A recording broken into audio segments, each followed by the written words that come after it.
ผมทำงานทุกวันไม่เว้นด้วยตัวผมเป็นนักสืบสวน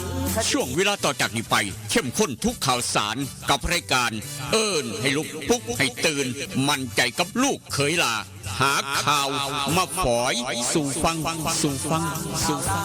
ของเรามาเร็ว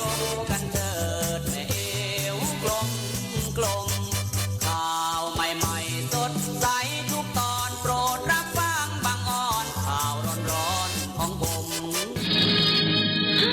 เกิดเป็นผู้หญิงนี่แสนลำบากใจจริงๆนะเธออ้าวทำไมล่ะเธอก็อย่างที่ฉันเป็นอยู่เดี๋ยวนี้แหละปวดท้องน้อยปวดบั้นเอวทรมานจริงๆซื้อกาโน่หน่อยค่ะซื้อกาโน่นะครับซื้อกาโน่นะคะจะต้องรีบไปซื้อมาแล้วล่ะกาโน่จำชื่อกาโน่คนรุ่นใหม่ใช้กาโน่ยาน้ำว่านชักมดลูกกาโน่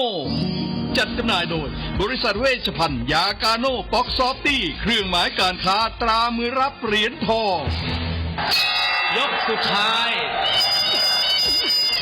ยาป๊อกกล่องสีเขียวตรามือรับเหรียญทองใช้บรรเทาการปวดเมื่อยตามกล้ามเนื้อเคล็ดขัดยอกยาป๊อกน้ำมันยาป๊อกกล่องสีเขียวตรามือรับเหรียญทองบรรเทาการปวดเมื่อยเคล็ดขัดยอกมีจำหน่ายตามร้านขายยาทั่วไปโรคริดซีดวงทวารหนักเป็นแล้วทรมานเริ่มต้นจากมีอาการคันบริเวณขอบรูทวารและมีอาการปวดถ่วงทวารหนักถ้าปล่อยไว้นานอาจมีแผลเป็นรูปกลีบมะเฟืองและเป็นหน่อคล้ายเดือยไก่มีเลือดไหลซึมถ้าเป็นมากจะถ่ายออกมาเป็นเลือดสามก๊กมาแล้วยาเม็ดบรรเทาริดซีดวงทวารหนักตราสามก๊กยาเม็ดบรรเทาริดซีดวงทวารหนัก3ก๊กราม500ชนิดแคปซูลจัดจำหน่ายโดยบริษัทเวชภัณฑ์ยากาโน่ป๊อกซอฟตี้จำกัดเครื่องหมายการค้าตรามือรับเหรียญทองกล่องละ350 บาทมีจำหน่ายตามร้านขายยาชั้นนำทั่วไป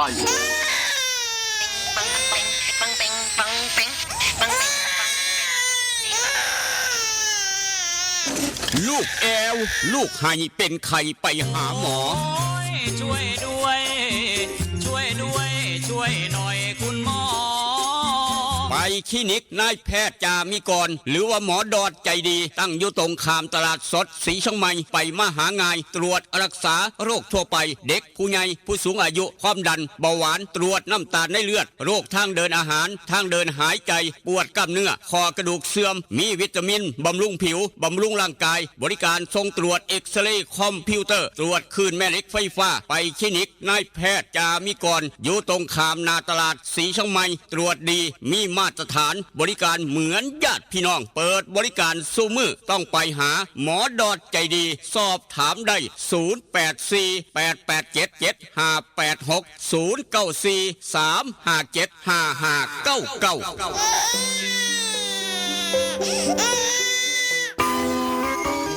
เล่นกันนักมันคืออะไรอะเล่นกันนักก็รักกันแน่นไงครับพี่ตั๊กโห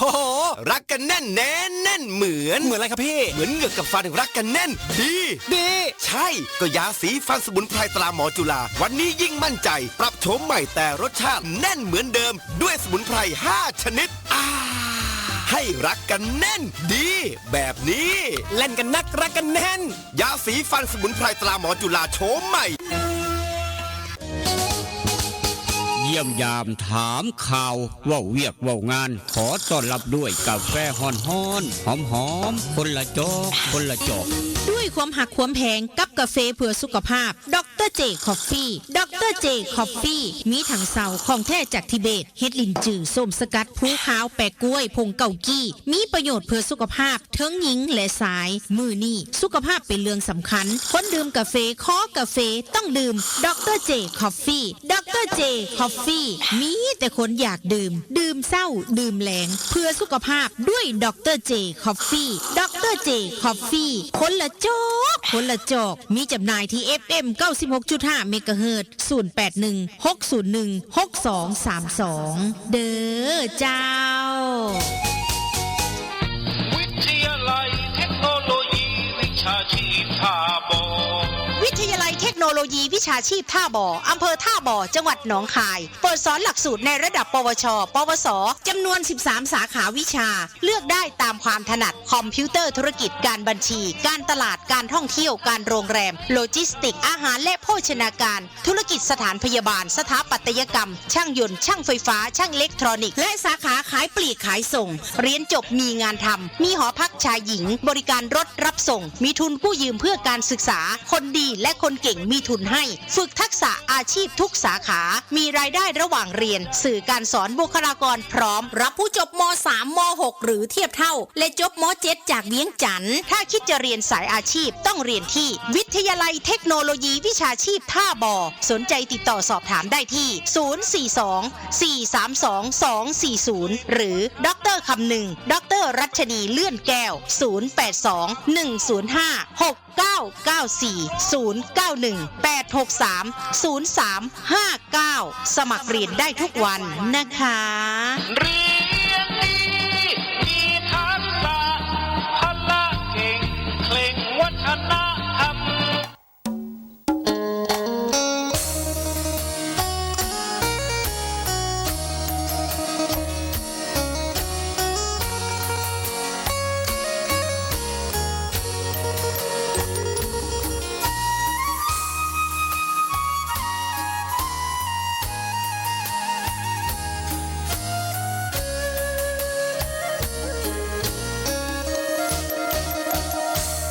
นั่งจอคอคือทอดแทนอคือทอดผู้สาวเย็นลมหนาวกินข้าวแรงแล้วยังบ่นอน2 ทุ่มครึ่งเอารูปผู้สาวเบิ่งแล้วอ่อนสอน3 ทุ่มก่อนเปิดใต้หมอนเอาจดหมายมาอ่านนั่งโกโซคือทอดพะโล้เฝ้าแต่รำพึงพอตีหนึ่งเฝ้าคิดถึงคำเคยเว้ากันตี2 คล้อยเขียนจดหมายน้อยไปถึงนุ่งครานตี3 ผ่านอ่านทบทวนแล้วเขียนใหม่อีกทีคิดฮอดอีหลีเพราะอ้ายนี้บ่เคยหักใครคือทอดหลายเพราะขวัญใจเจ้าคือชีวีคือทอดสิเป็นสิตายเพราะห่างไกลกันนานเป็นปีคิดฮอดทุกวินาที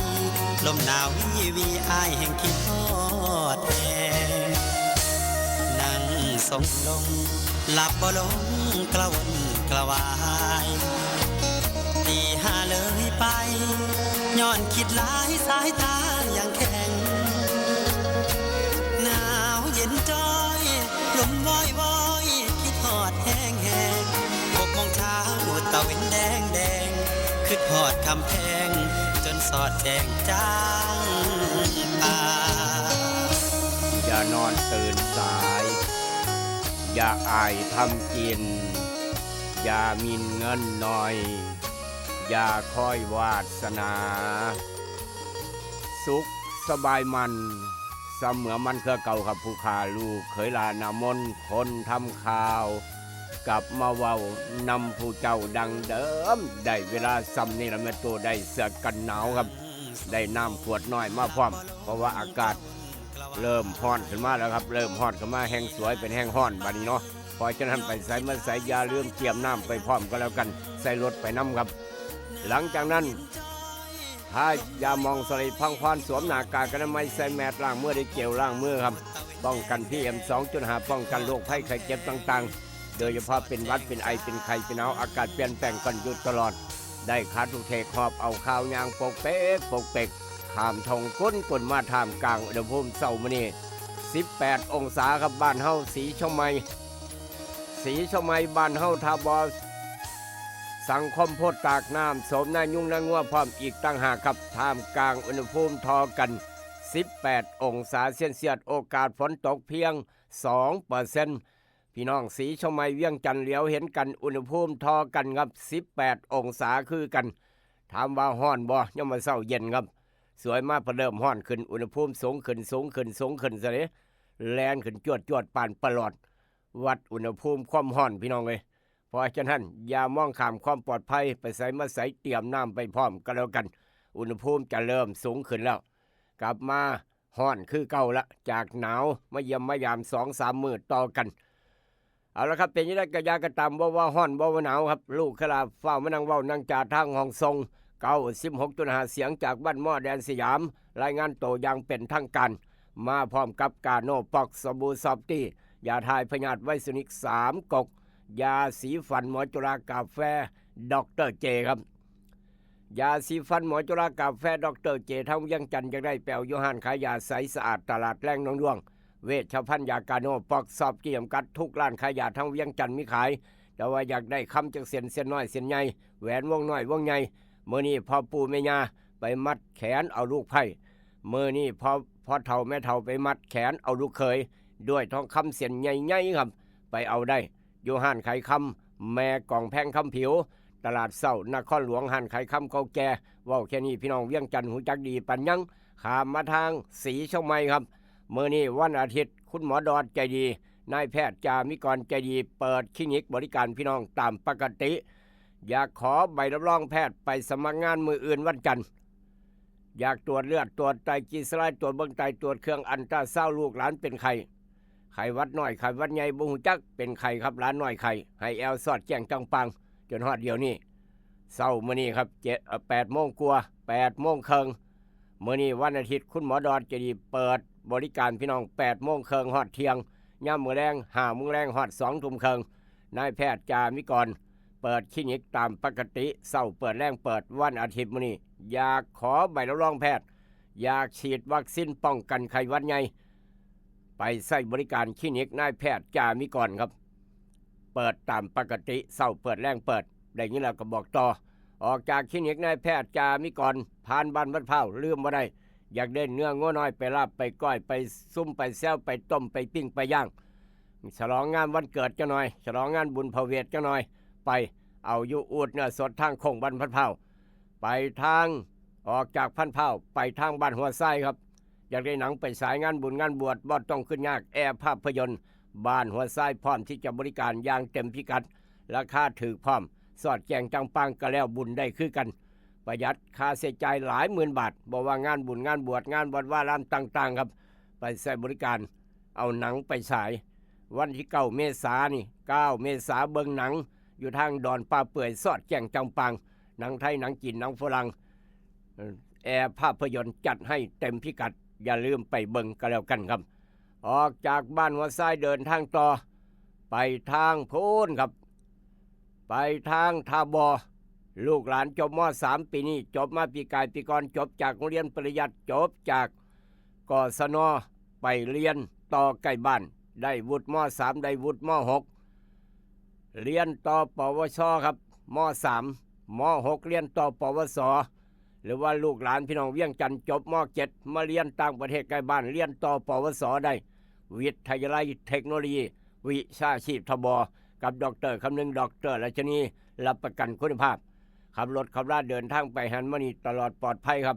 แต่ว่าก็อย่าชราใจอย่าประมาทอย่ากาดตกกันแล้วกันอย่าลืมเฮ็ดประกันภัยครับอย่าลืมเฮ็ดประกันภัยอุบัติเหตุส่วนบุคคลใกล้จะฮอดสงกรานต์แล้วด้วยความเป็นห่วงจากสายด่วนคปพ1186สายด่วนคปพ1186คปพคุ้มครองคนเฮ็ดประกันภัยครับประกันภัยคุ้มครองพี่น้องที่เฮ็ดประกันภัยกับบริษัทต่างๆมีปัญหาด้านการประกันภัยมีปัญหาด้านเข้มประกันโทรสายด่วนปรึกษาคปพ1186ได้ตลอดการประกันภัยชีวิตเรื่องง่ายๆอย่ามองข้ามความปลอดภัยครับอย่าชราใจอย่าประมาทความตายแขนคอทุกบัดยังหลังจากนั้นอีกบ่โดนครับอีกบ่โดน28 มีนา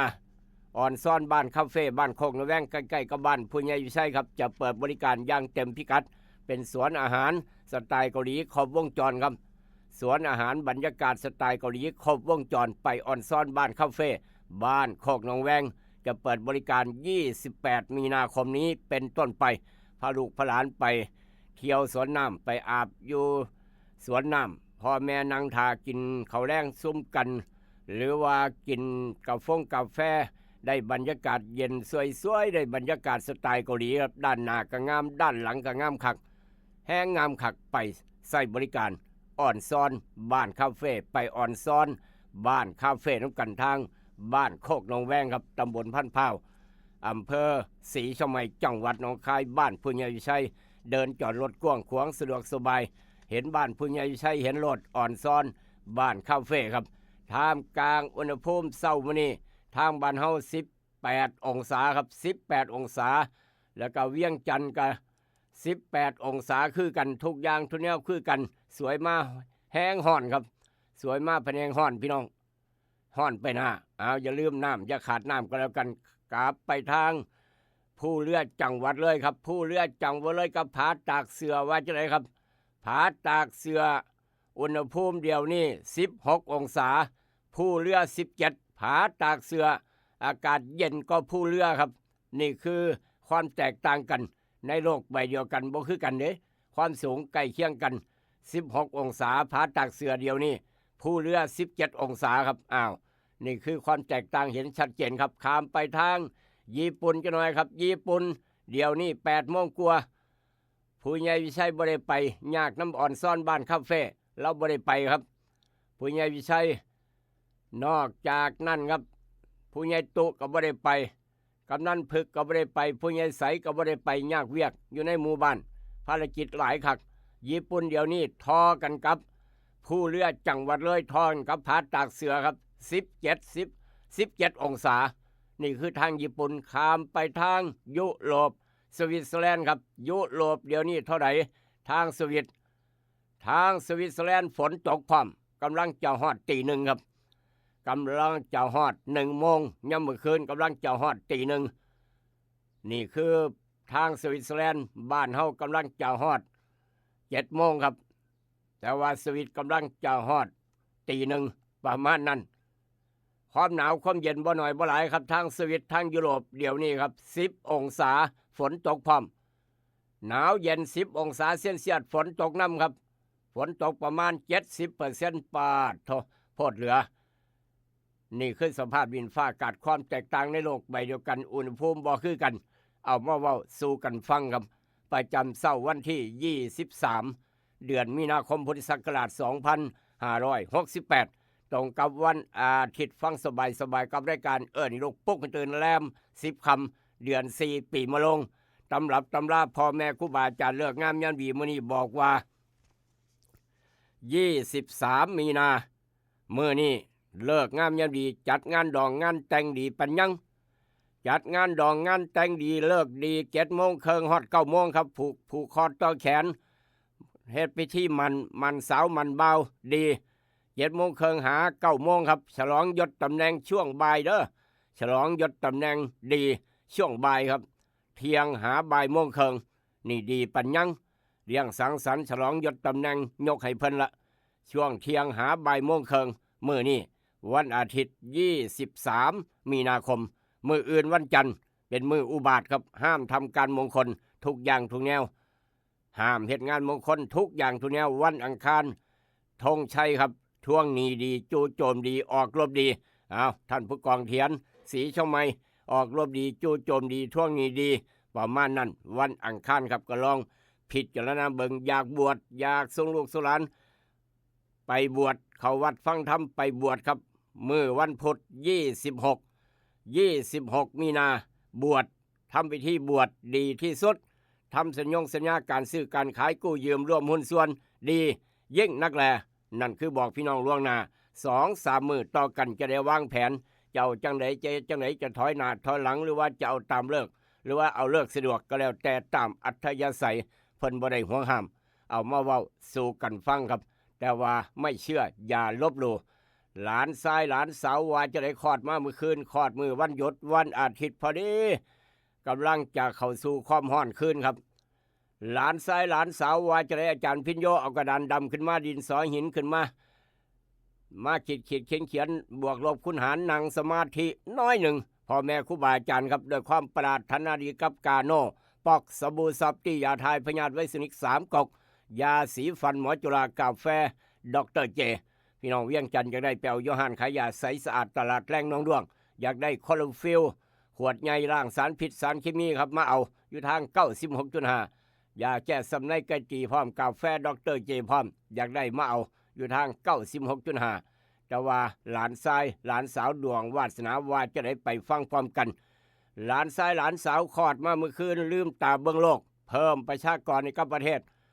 เพิ่มประชากรในกับครอบครัวครับพอตู่ไม่ใหญ่พอปู่ไม่ยานี่กำลังดีใจได้หลานชายหลานสาวพ่อกับแม่ก็ดีใจครับ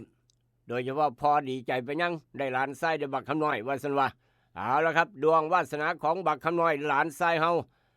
อย่าลืมเด้ออย่าลืมครับพอปู่แม่ยาพอตู่ไม่ใหญ่ซื้อสอยจักเส้นซื้อแหวนจักวงเอาไปเป็นของขวัญให้หลานชายเจ้าน้อยดีใจครับนี่ดีใจคักไปมัดแขนให้ลูกไผ่ลูกเขยก็ว่ากันไปบักคำน้อยหลานชายครับคลอดมาเมื่อคืนดวงวาสนาใหญ่ขึ้นมาเป็นคนมักความยุติธรรมครับเป็นคนมักความยุติธรรมมีความเจริญก้าวหน้าทางด้านสังคมมีมิตรสหายมากมีการศึกษาดีมีความรับผิดชอบสูงมีเสน่ห์รักษาคำบอกคำจาคารมคมคายเฉลียวฉลาดมักเรียนหนังสือผู้หลักผู้ใหญ่ให้การช่วยเหลือมักต่อสู้มักจากทินที่อยู่ไปอยู่หม่องอื่นอนาคตจำใสสร้างหลักปักฐานได้เร็วหลานชายผู้นี้จะมั่งคั่งด้วยทรัพย์สินเงินทองยิ่งนักแลนั่นคือดวงวาสนาของหลานชายเกิดวันอาทิตย์เมื่อนี้ครับสำหรับพี่น้องบ้านเฮาเจ้าคอยได้หลานสาวได้อีน้องน้อยใหญ่ขึ้นมาดวงวาสนาของหลานสาวครับเป็นคนมักสวยมักงามเว้าจริงทำจริงจิตใจสูงมีเสน่ห์มีคนอุปถัมภ์มักเรียนหนังสือมักศิลปะการตกแต่งตั้งแต่น้อยจะต่อสู้ใหญ่มากจะดีมีเหตุมีผลละเอียดละอ่อนนุ่มนวลเป็นตาหักมีความรับผิดชอบสูงมาการสมาคมหมู่หลายเพื่อนหลายติดต่อเจรจาทางการค้าดีปัญญังคู่ครองซอยเสริมเรืองฐานะความเป็นอยู่ยิ่งนักแหลนั่นคือดวงวาสนาของหลานสาวหลานชายครับที่นี่แน่เลี้ยงในน้ำนมแม่เอาคักเอาแคนกระโลดสมองจะได้ดีปัญญาจะได้เลิศขอแสดงความดีใจน้ำอีกรอบหนึ่งสำหรับพี่น้องบ้านเฮาเจ้าคอยผู้ใดเกิดวันอาทิตย์ยกมือขึ้นกันหน่อยคนเกิดวันอาทิตย์ครับยกก่อนหมู่เนาะยกก่อนหมู่ยกไว้ตั้งแต่พูนตั้งแต่3 นาทีที่แล้วยังบ่มือลงครับเท่าเฮืองเจ้าของประแดกแซบทางตลาดสนมอนเท่าหมอนของเจ้าของกระปุ่นแซบอย่าลืมร้องเพลง Happy Birthday ให้เท่าเฮืองก็แล้วกันพอตู่สมหวังบ่อน้อยงัวก็เกิดวันอาทิตย์คือการหมอพรเฮาเพราะฉะนั้นดวงคนเกิดวันอาทิตย์มื้อนี้ว่าจะไหนไปฟังพร้อมกันเอาเท่าหมอนเท่าเฮืองจะเฝ้าคุยตั้งใจฟังจะหน่อยคนเกิดวันอาทิตย์มื้อนี้ครับแม่ศิลต้องให้กำลังใจพิเศษเท่าเฮืองครับมื้อนี้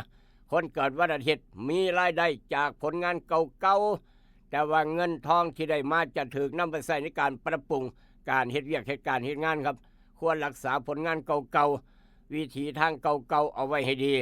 ประแดกผงประแดกแซบก็รักษาไว้อย่าไปเฮ็ดเป็นเอาใหม่ควรรักษามาตรฐานการเฮ็ดงานที่ดีเอาไว้ระมัดระวังจะมีคู่แข่งเด้อเท่าเฮืองเลยระมัดระวังจะมีคู่แข่งที่เป็นคนใกล้โตใกล้ชิดแต่ความดี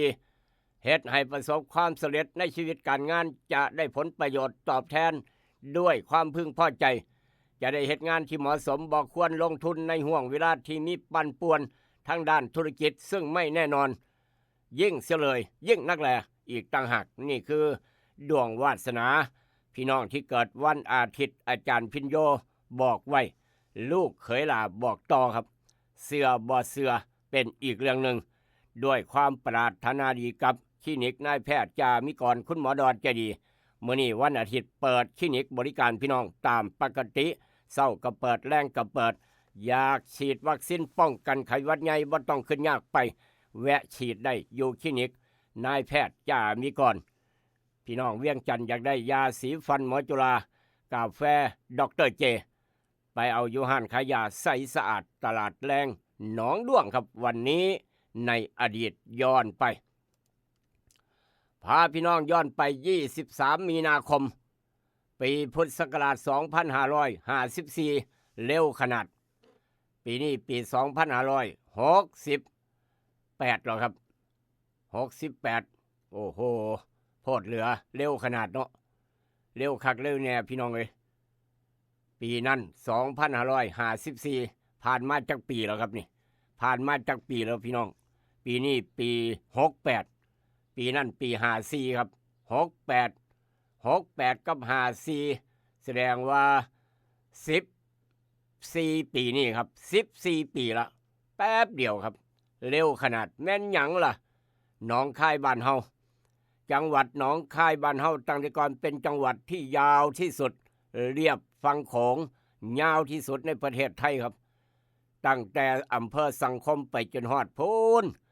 ทางบึงคงหลงไปจนฮอดบึงคงหลงเซกาครับแต่เมื่อวันที่23มีนาคมปีพุทธศักราช2554นั่นคือการแต่งตั้งครับการแต่งตั้งแยกหนองคายออกเป็นจังหวัดตั้งแต่ก่อนเป็นอำเภอบึงกาฬจังหวัดหนองคายลูกหลานเกิดใหม่ยรุ่นอาจจะบ่ฮู้จัก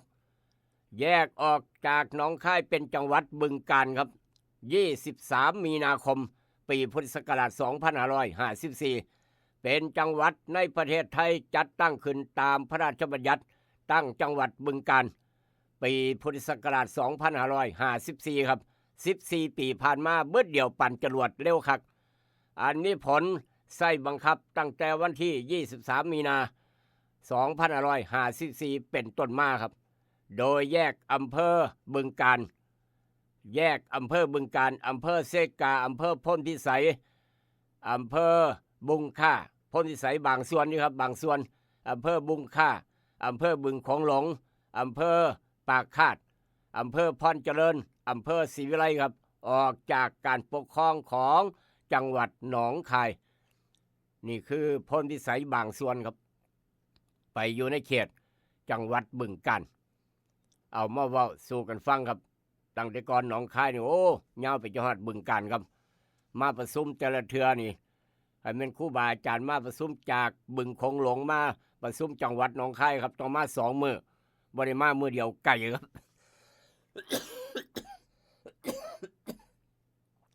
หนทางก็ยากลำบากไกลขี่ฝุ่นไงง่องตั้งแต่ก่อนนะถนนลูกลังครับถนนลูกลังจากบึงของหลวงบึงกาฬมาหนองคายนี่ขี่ฝุ่นไงง่องออกมาทางโซ่พิสัยออกมาทางเฝ้าไร่นี่โอ้ยพี่น้องเอ้ยขี่ฝุ่นไงง่องหัวแดงจึงเคืองครับรถกระมวลออกลอกวันธรรมดาลูกหลานเกิดไม่รุ่นมูจักดอกความทุกข์ยากของพ่อแม่ความทุกข์ยากในการสัญจรไปมาสมัยก่อนนี่ครับเป็นจังสั้นณวันนี้คนละอย่างครับคนละอย่างครับถนนเจริญรุ่งเรืองไปใส่มาใส่โอ้โหวันเว3 เลน 4 เลนพี่น้องเอ้ยบ่ไม่ธรรมดานี่คือความแตกต่างพัฒนาตลอด14ปีถือว่าจังหวัดบึงกาฬเป็นจังหวัดที่77ของประเทศไทยครับ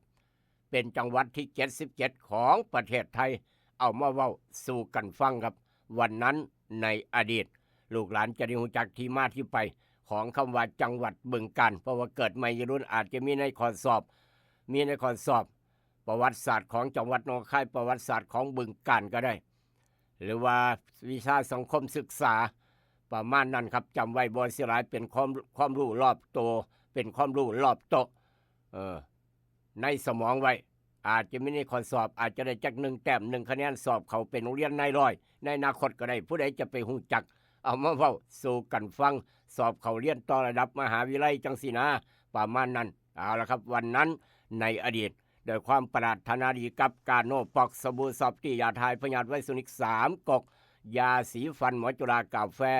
ดรเจขอบุญขอบคุณยาพ่อพยาบาลยาแม่กำนันครูบาอาจารย์ที่อยู่น้ำกันมาตลอดบ่ว่าวันเสาร์วันอาทิตย์วันหยุดราชการเมื่อใดก็อย่าผู้ใหญ่ใสบ้านป่าสักไตมูซีเปิดดังฟังชัดเจนอบต.สกลเปิดดังฟังชัดเจนผู้ใหญ่อ้ำบ้านปากมังเปิดดังฟังชัดเจนครับหรือว่าทางท่านกำนันพึกบ้านพันเผาผู้ใหญ่ตุบ้านโนนสง่าผู้ใหญ่วิชัยบ้านโคกหนองแวงเปิดดังฟังชัดเจนและก็ทางพระอ้นครับ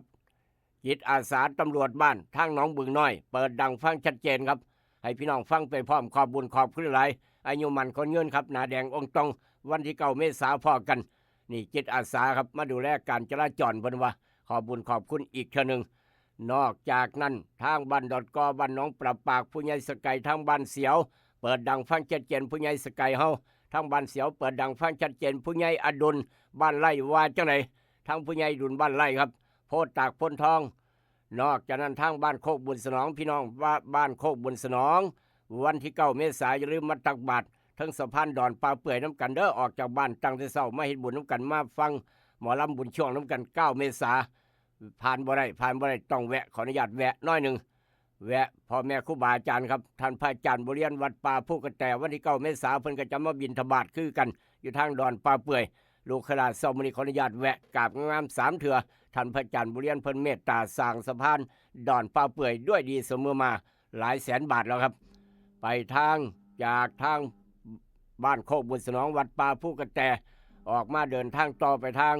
พระพุทธบาทบ้านปุดดูผู้ใหญ่เหรียญทองตรงไปทางพูนบ้านพัดตั้งผู้ใหญ่บ้านพัดตั้งพร้อมทีมงานเสือดำนี่กำลังเปิดดังๆให้พี่น้องฟังไปพร้อมทะลุบ้านไทยพัฒนาบ้านห้วยเสงวดดงต้องลาดหอคำครับไปทางอำเภอบ้านผือทุกหม่องทุกบอนทะลุไปฮอดบ้านไม้บ้านกระลืมเมืองพานบ้านติ้วอำเภอบ้านผือวัดพุทธบาทบกพร้อมอีกต่างหากนอกจากนั้นไปทางบ้านดงหวายหมองขายไม่เก่าตำบลบ้านเดือบ้านเทวีดอนขมครับนายสร้างสมมอเตอร์ไซค์เฮาอยู่ดีมีแห้งมาเนาะนายสร้างสมมอเตอร์ไซค์ที่เอาพานขันกระตาหมากหรือว่าพานหมากกระตาหมากเก่าแก่มาไว้ดอนป่าเปื่อยเราอยู่ดีมีแห้งมาเนาะถ้าอยู่ดีมีแห้งโทรศัพท์มาเว้าสู่กันฟังเลยเด้อเจ้าของเอิ้นว่ากระตาหมากโบราณครับกระตาหมากหรือว่าพานใส่ขันหมากพอตู้แม่ตู้โบราณเพิ่นเอามาไว้ทั้งดอนป่าเปื่อย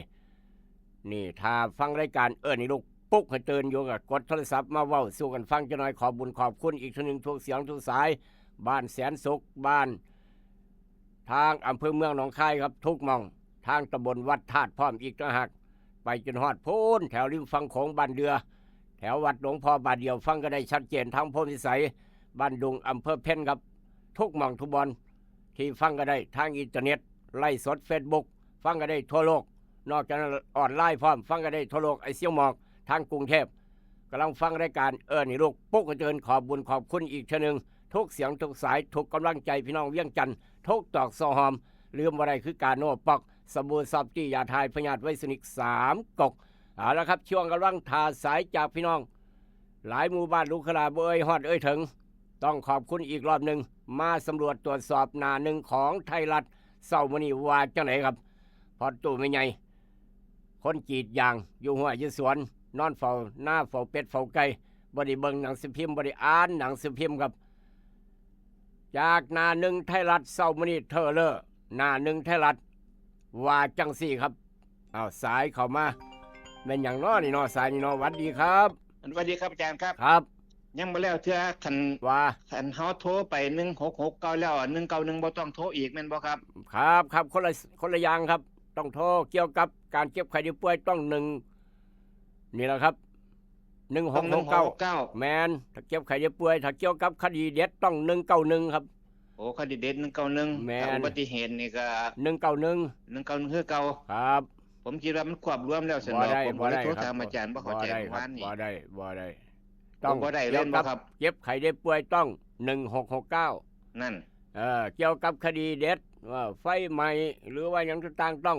191ครับ ครับอุบัติเหตุก็ต้อง191คือกันบ่ แม่นครับงูเข้าบ้านก็ต้อง191ครับอ๋อ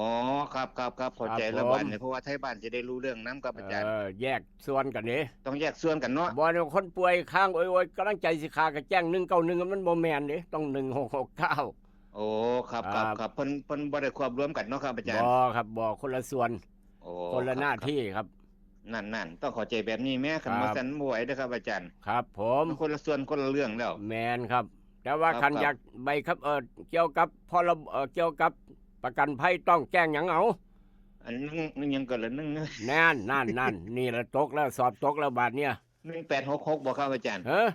1866บ่เกี่ยวกับประกันภัยมีปัญหาด้านการประกันภัยเข้มประกันยากลำบากต้องสายด่วนคปภ1186โอ้1186บ่ครับอาจารย์เพิ่นแยกกันจังซี่ดิเพิ่นบ่ได้ควบรวมกันนี่โอ้ผมก็ลืมครับ1186ก็ได้เพราะฉะนั้นอายุหลายสมองเริ่มเสื่อมละต้องจำไว้คักๆครับเขียนตัวใหญ่ขอบคุณแล้วครับอาจารย์ครับผมสวัสดีครับสวัสดีครับนั่นคือเกี่ยวกับการแยกตัวย่อตัวอย่างหลายอย่างเลยเนี่ยพี่น้องจำบ่หวัดบ่ไหวครับ สมัยร่ำเรียนมาครูบาอาจารย์ก็บ่ได้สอนหลายปานนี้เด้เกี่ยวกับตัวย่อเดี๋ยวนี้สารพัดย่อครับพ่อมอจังสินะบ่แม่นแปลว่าพ่อกับแม่ที่พ่อมอกระทรวงพัฒนาสังคมและมนุษย์หยังประมาณนั้นโอ้โหหลายอย่างเลยเนี่ยครับสวย่อมาจากหยังสสย่อมาจากหยังสอบจย่อมาจากหยังสมัยเรียนบ่มีแบบนี้ครับบ่มีแบบนี้จักหน่อยมีแต่กมกมกิโลเมตรนี่ซอมกับเซนติเมตรมอมาจุดเมตรจังสินะเรียนประมาณนี้เดี๋ยวนี้108ตัวย่อครับ18,000ตัวย่อจำบ่หวาดบ่ไหวต้องศึกษาเพิ่มเติมอีกหลายขบวนท่าครับเอาละครับจากหน้าหนึ่งกลับมาทางหน้าหนึ่งของไทยรัฐกลับมาทางหน้าหนึ่งของไทยรัฐการเรียนหนังสือไม่มีคำว่าหยุดนิ่งครับหลุมฝังศพคือจุดจบของการศึกษาด้วยความปรารถนาดีของวิทยาลัยเทคโนโลยีวิชาชีพทบ60 ปีไปเรียนกับดร.คำนึงได้บ่ได้ครับ65 ปีไปเรียนได้บ่ได้จบม.3 พอได้พอจบม.3 นะเดี๋ยวนี้60 ปีแล้วไปเรียนกับดร.คำนึงเรียนปวชปีหนึ่งได้บ่60 ปีได้ครับเปียงสิเรียนบ่ได้เบิดพี่น้องเอ้ยใส่สุดนักเรียนสิบ่โก้ปัญญังเพิ่นบ่ลองเบิ่งเถอะแม่เนาะเอาละครับบนสุดลงล่างสุดของไทยรัฐเปิดใจหนแรกข่าวใหญ่ด้วยครับดิวรับผิดปมดราม่าฮ้อนโอ้เกี่ยวกับวงการนักร้องนักแสดงดาราเพิ่นนอกจากนั้นการบ้านการเมืองวันนอโต้หัวเขียงครับยัตติแก้ไขถึกยันเพ่งลงซื้อคนเดียวได้นายกชื่นเมินหัวหน้าพรรคร่วมประมาณนั้นเป็นข่าวรวบ3แอดมิน3เว็บพนันครับมีเกมล่อหลายรูปแบบเนี่ยลูกหลานมักเล่นเกมประเด็นการพนันออนไลน์ระมัดระวังเด้ออย่าไปหลงกลครับอย่าไปหลงกลผิดกฎหมายพร้อมอีกต่างหากอย่าไปเฮ็ดสกัดจับรถใหญ่โชว์นายกล่างอิทธิพลจับตายไป2 ศพตำรวจระดมพ่นปราบทั่วประเทศฟังไว้ครับนี่ขอข่าวฟังแล้วเข้าใจตำรวจระดมพลปราบทั่วประเทศยึดปืนเพียบล่างอิทธิพลจับตายไปแล้ว2 ศพการทางพิเศษนี่แหละครับตัวย่อว่าเรื่องตัวย่อกทพกไก่ทอทหารพ่อพันจุดถ้าแถวเจ้าข่อยสิแปลว่าจังไหนละบาดสิแปลว่าจังไหนแต่ว่าถ้าศึกษาหาความรู้เพิ่มเติมยึดตลอดกทพย่อมาจากการทางพิเศษแห่งประเทศไทยแจ้งจับฟันบริษัทรับเหมาครับคุมคนงานตามนี่ข้านถล่มคุมคนงานข้านถล่มประมาทตายเจ็บที่เป็นข่าวกทพย่อมาจากการทางพิเศษแจ้งจับฟันบริษัทรับเหมาครับเป็นข่าวจากหน้าหนึ่งไทยรัฐมาดวนไทยรัฐเข้ามาครับดวนไทยรัฐเข้ามาว่าจังไหนเอาอีกแล้วขวมอีกแล้วรถทั่วราคาเป็นล้านเอามาต่ำต้นไม้เรียนบาเนี่ยว้ายขวมครับแต่แข้งปังงางล่อสีฟ้ารถบัสนักท่องเที่ยวเอาอีกแล้วต่างประเทศพลิกความตีลังกาบูปลาเข้าไปบริเวณควนยักษ์มีคนบาดเจ็บจำนวนมากครับช่วงเวลาประมาณ 19:19 นาทีเมื่อคืนที่ผ่านมาครับมุนเอเล่อีกแล้วกระจกแหงกระจกแตกปาดโทว่าเป็นย่านที่บัดนี้เนาะรถทั่วต่างประเทศความอีกแล้วครับมีคนบาดเจ็บจำนวนมากข้างอกข้างโอยแขนหักขาหักโอ้นี่แหละครับประกันภัยอย่ามองข้ามเด้อประกันภัยเฝ้าไปเหตุด่วนนอกจากนั้นหู้โตผู้ก่อเหตุปมศึกนักหิวกระเป๋าห่างจอเพิ่มมาตรการรักษาความปลอดภัยครับนี่คืออีกกรอบหนึ่งข่าวหนึ่งสำหรับคนแลนขากันอยู่ในห้างทางกรุงเทพเมื่อวานเป็นข่าวใหญ่ครับเป็นข่าวใหญ่จากลูกไผ่หลานไผ่แลนขากันไล่ขากันอยู่ในห้างพ่อค้าแม่ขายหรือว่าแถวจะคอยไปเที่ยวห้างแลนหนีกันจ้าละวันทั้งหลบทั้งหลีกทั้งลี่โอ้ยันตายยันเจอลูกหลงครับจังสี่ก็เยอะแยะมากมายไปเที่ยวห้างอย่าว่าปลอดภัยเด้อพี่น้องเอ้ยอย่ามองข้ามความปลอดภัยครับถ้าเห็นแลนลืมตั้มไม่หยังเพิ่นแลนให้หยังเพิ่นแลนให้หยังให้ระวังครับให้ระวังถ้าเห็นเจอเหตุการณ์แบบนี้เตือนไว้บอกกันไว้อย่ามองข้ามโดยเด็ดขาดนอกจากนั้นครับอีกกรอบนี้บอกว่าจะได้เป็นให้ทุกอย่างเรียบร้อยแมวหนีสุนัขขึ้นต้นปาล์ม2 มือบ่ยอมลงครับแมวยานหมาครับแมวยานหมาปีนขึ้นต้นปาล์ม2 มือ บ่ยอมลงครับแมวสุดท้ายคนต้องปีนขึ้นไปซอย เพราะว่าแมวขึ้นต้นปาล์มแล้ว ลงมาข้างล่างบ่ได้2 มือบ่ยอมลงย้อนญาติหมาครับเป็นข่าว นอกจากนั้นหลักฐานมัดโตวลุงครับรวบลุงข่มขืนหลานจนตั้งท้อง โอ้บ่อย่ายินข่าวแบบนี้ยอมจำนวนเพราะว่าผลตรวจ DNA ครับเรียบร้อยเป็นข่าว นอกจากนั้นครับ นอกจากนั้นพ่อแล้วนายจิบนมป่วยทางจิตตามคุกคามแบ่งวงแคทประมาณ4 เดือนน้ำยองน้ำวาน้ำอยู่พ่อปะนั้นจนตกใจนักร้องก็ได้เป็นคนป่วยทางจิตครับพ่อเรียบร้อยเป็นข่าว นี่คือด่วนของทรัฐจากทรัฐยกง่ายๆมาทางหน้าหนึ่งเดลินิวเสาร์นี้เสาร์วันอาทิตย์ฟังสบายๆครับหน้าหนึ่งเดลินิวเสาร์นี้จากทรัฐยกง่ายๆมาทางเดลินิวครับว่าจังไหนบิ๊กตายสั่งทบทวนผู้มูขาเทียมครับบิ๊กตายผบ.ตร.ตำรวจแห่งชาติสั่งทบทวนผู้มูตำรวจขาเทียมสอบได้สัญญาบัตรคุณสมบัติบ่ครบบิ๊กตายสั่งทบทวนเป็นยังไงครับบ่เบิ่งแง่งเราเป็นยังไงว่าจังได๋สู่ผมฟังบังโดก็สิว่าสั่งทบทวนครับคุณสมบัติบ่ครบย้อนหยังย้อนขาเทียมเราใส่ขาเทียมไปแต่ว่าสอบได้นี่แล้วเนาะสอบตำรวจสัญญาบัตรได้นี่ครับเฮ็ดจังไดล่ะบัดเพราะว่าเราเป็นตำรวจอยู่แล้วบัดนี้เราขาขาดใส่ขาเทียมไปสอบบัดนี้สอบได้ครับบอกว่าคุณสมบัติบ่ครบบิ๊กตายสั่งทบทวนครับนอกจากนั้นรวบผัวเมียขาเผาฝังดินอ้างแค้นจัด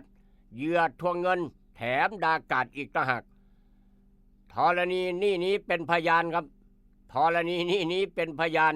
มีสื่อมีบ้านเมืองมี8 ตำรวจไซเบอร์กวดล้าง10 คดีภัยออนไลน์ทุกรูปแบบนี่ละธรณีนี้เป็นพยานครับบ้านเมืองมี8ตำรวจไซเบอร์กวดล้าง10 คดีภัยออนไลน์ทุกรูปแบบเป็นข่าวใหญ่ด่วนของเดลินิวเข้ามาครับว่าจังสันนอกจากนั้นนายกทักษิณได้เป็นประธานทักษิณที่ปรึกษาประธานโอลิมปิกสุชัยยันปงใสปัญญว่านั่นคือเกี่ยวกับวงการกีฬาครับของประเทศผบ.ตร.สั่งกอบร้องกอบย่อยผบ.ตร.สั่งทบทวนผู้มูขาเทียมติดในรอยมติคุณสมบัติบ่ครบแม่จะผ่านทุกบททดสอบแม่จะผ่านทุกบททดสอบแต่ว่าคุณสมบัติบ่ครบสั่งทบทวนครับผู้มูขาเทียมติดในรอยนอกจากนั้นตำรวจบอกว่าเยอรมันข้างคาเจ้าของเชือดข้อคามองรับมอนอนมีหมา2 ตัวนั่งเฝ้าวันนี้เป็นไส้จากเจ้านายครับโครงการลุ่มน้ำตาปี 3,000 ล้านล่มเหลวธรรมาภิบาลสุราษฎร์บอกว่าไม่สำลิดผลงบบานนี่คือข่าวต่างๆจากหน้าหนึ่งของไทยรัฐเดลินิวเสาร์นี้อันใดดีมีประโยชน์นำไปคิดนำไปใส่อันใดบ่ดีเอามาถิ่มลงแม่น้ำโขงแต่ว่าข่าวเด่นรอบมือประธานาธิบดีทำครับประธานาธิบดีทำอเมริกายกเลิกสิทธิการเข้าถึงข้อมูลลับของกัมมาลาแฮร์ริสนี่โอ้โหครับนั่นคือทางอเมริกาเพิ่นเป็นข่าวด่วนกันเข้ามาว่าจังสันอะไรบ่ดีบ่งามครับบ่ต้องเอาไปใส่เอาไปทิมลงแม่น้ำโขงหาหมองทิมบ่ได้ก็ไปทางหาดไส้ทองบ้านหัวไส้ครับกำลังหลายคนกำลังลังไหลกันไปเริ่มกินข้าวแรงซุ่มกันอาบน้ำทางหาดไส้ทองบ้านหัวไส้ตั้งแต่20 มีนาจนฮอด20 เมษาตลอด1 เดือนเต็มช่วงเทศกาลสงกรานต์ครับแต่ว่าเปิดก่อนประมาณ10 มื้อเปิดก่อน10 มื้อ20 มื้อก็ว่าไปหลายคนไปใช้บริการหลายคนไปอาบหาดไส้ทองบ้านหัวไส้การบริการจัดการเป็นจังได๋ถ้าผู้ใดไปเห็นไปอาบแล้วก็มาเว้าสู่กันฟังได้ครับ0816016232เดี๋ยวก็มาพอกันกับอาหารสมองยามมื้อเช้ายกต่อไปยกที่2ครับคิดทองให้ได้ทองคิดเงินให้ได้เงินคุณกำลังรับฟังอาหารสมองยามเช้าริมฝั่งโขงกับรายการให้รู้ปลุกให้ตื่นให้รู้ปลุกให้ ตื่นอยู่นะครับ อยู่นะคะอยู่นะคะ รวยขอให้รวยขอให้รวยขอให้รวย เกิดเป็นผู้หญิงนี่แสนลำบากใจจริงๆนะเธอ อ้าวทำไมล่ะเธอ ก็อย่างที่ฉันเป็นอยู่เดี๋ยวนี้แหละ ปวดท้องน้อย ปวดบั้นเอวทรมานจริงๆซื้อกาโน่หน่อยค่ะ ซื้อกาโนนะครับ ซื้อกาโน่นะคะจะต้องรีบไปซื้อมาแล้วล่ะ กาโน่จำชื่อกาโน่กาโน่กาโน่คนรุ่นใหม่ใช้กาโน่ยาน้ำว่านชักมดลูกกาโน่จัดจำหน่ายโดย บริษัทเวชภัณฑ์ยากาโน่ป๊อกซอฟตี้เครื่องหมายการค้าตรามือรับเหรียญทองยกสุดท้าย ยาป๊อกกล่องสีเขียวตรามือรับเหรียญทอง ใช้บรรเทาการปวดเมื่อยตามกล้ามเนื้อเคล็ดขัดยอกยาป๊อกน้ำมันยาป๊อกกล่องสีเขียวตรามือรับเหรียญทองบรรเทาการปวดเมื่อยเคล็ดขัดยอกมีจำหน่ายตามร้านขายยาทั่วไปโรคฤทธิ์ดุมทวารหนักเป็นแล้วทรมานเริ่มต้นจากมีอาการคันบริเวณขอบรูทวารและมีอาการปวดท่วงทวารหนักถ้าปล่อยไว้นานอาจมีแผลเป็นรูปกลีบมะเฟืองและเป็นหน่อคล้ายเดือยไก่มีเลือดไหลซึมถ้าเป็นมากจะถ่ายออกมาเป็นเลือดสามก๊กมาแล้วยาเม็ดบรรเทาฤทธิ์ดวงทวารหนักตราสามก๊กยาเม็ดบรรเทาฤทธิ์ดวงทวารหนักสามก๊กราม500ชนิดแคปซูลจัดจำหน่ายโดยบริษัทเวชภัณฑ์ยากาโน่ฟ็อกซอฟตี้จำกัดเครื่องหมายการค้าตรามือรับเหรียญทองกล่องละ350 บาทมีจำหน่ายตามร้านขายยาชั้นนำทั่วไป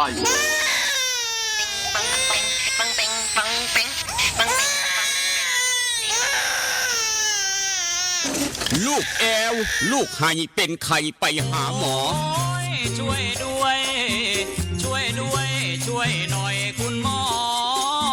ไปคลินิกนายแพทย์จามิกรหรือว่าหมอดอดใจดีตั้งอยู่ตรงข้ามตลาดสดสีช่องใหม่ไปมาหางายตรวจรักษาโรคทั่วไปเด็กผู้ใหญ่ผู้สูงอายุความดันเบาหวานตรวจน้ำตาลในเลือดโรคทางเดินอาหารทางเดินหายใจปวดกล้ามเนื้อคอกระดูกเสื่อมมีวิตามินบำรุงผิวบำรุงร่างกายบริการส่งตรวจเอ็กซเรย์คอมพิวเตอร์ตรวจคลื่นแม่เหล็กไฟฟ้าไปคลินิกนายแพทย์จามิกรอยู่ตรงข้ามนาตลาดสีช่องใหม่ตรวจดีมีมาตรฐานบริการเหมือนญาติพี่น้องเปิดบริการสู้มือต้องไปหาหมอดอดใจดีสอบถามได้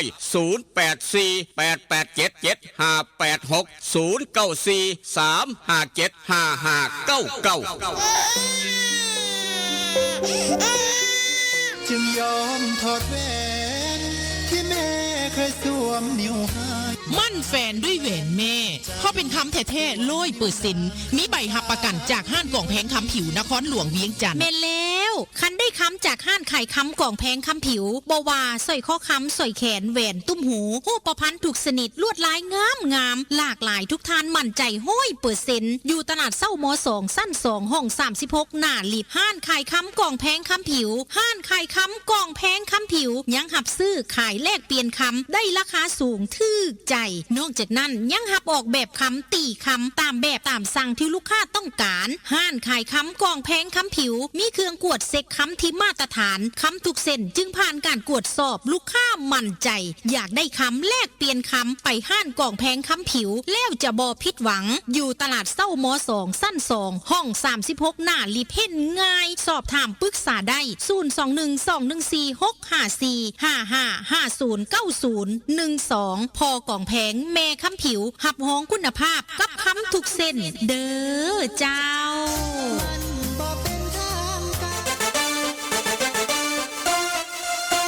ออนซอนบ้านคาเฟ่ออนซอนบ้านคาเฟ่บรรยากาศสไตล์เกาหลีมีชุดฮันบกใส่ถ่ายเซลฟี่ที่สวนสวยๆหลากหลายมุมมองแสนจะประทับใจได้ธรรมชาติไปที่ออนซอนบ้านคาเฟ่ออนซอนบ้านคาเฟ่บ้านโคกหนองแบงใกล้บ้านผู้ใหญ่วิชัยบริการอาหารครบวงจรเครื่องดื่มชากาแฟสมูทตี้เบเกอรี่มีสวนน้ำไว้บริการเด็กๆอีกด้วยที่จอดรถสะดวกสบายออนซอนบ้านคาเฟ่ออนซอนบ้านคาเฟ่รับจัดงานเลี้ยงงานสังสรรค์ทุกรูปแบบเปิดบริการทุก วันตามเราไป เริ่มต้นที่3แยกไฟแดงไปรษณีย์สีเชียงใหม่มีป้ายบอกทางตลอดเส้นทางจนถึงออนซอนบ้านคาเฟ่ออนซอนบ้านคาเฟ่ปักหมุดได้หรือโทรศัพท์082-457-1145 082-457-1145 เจ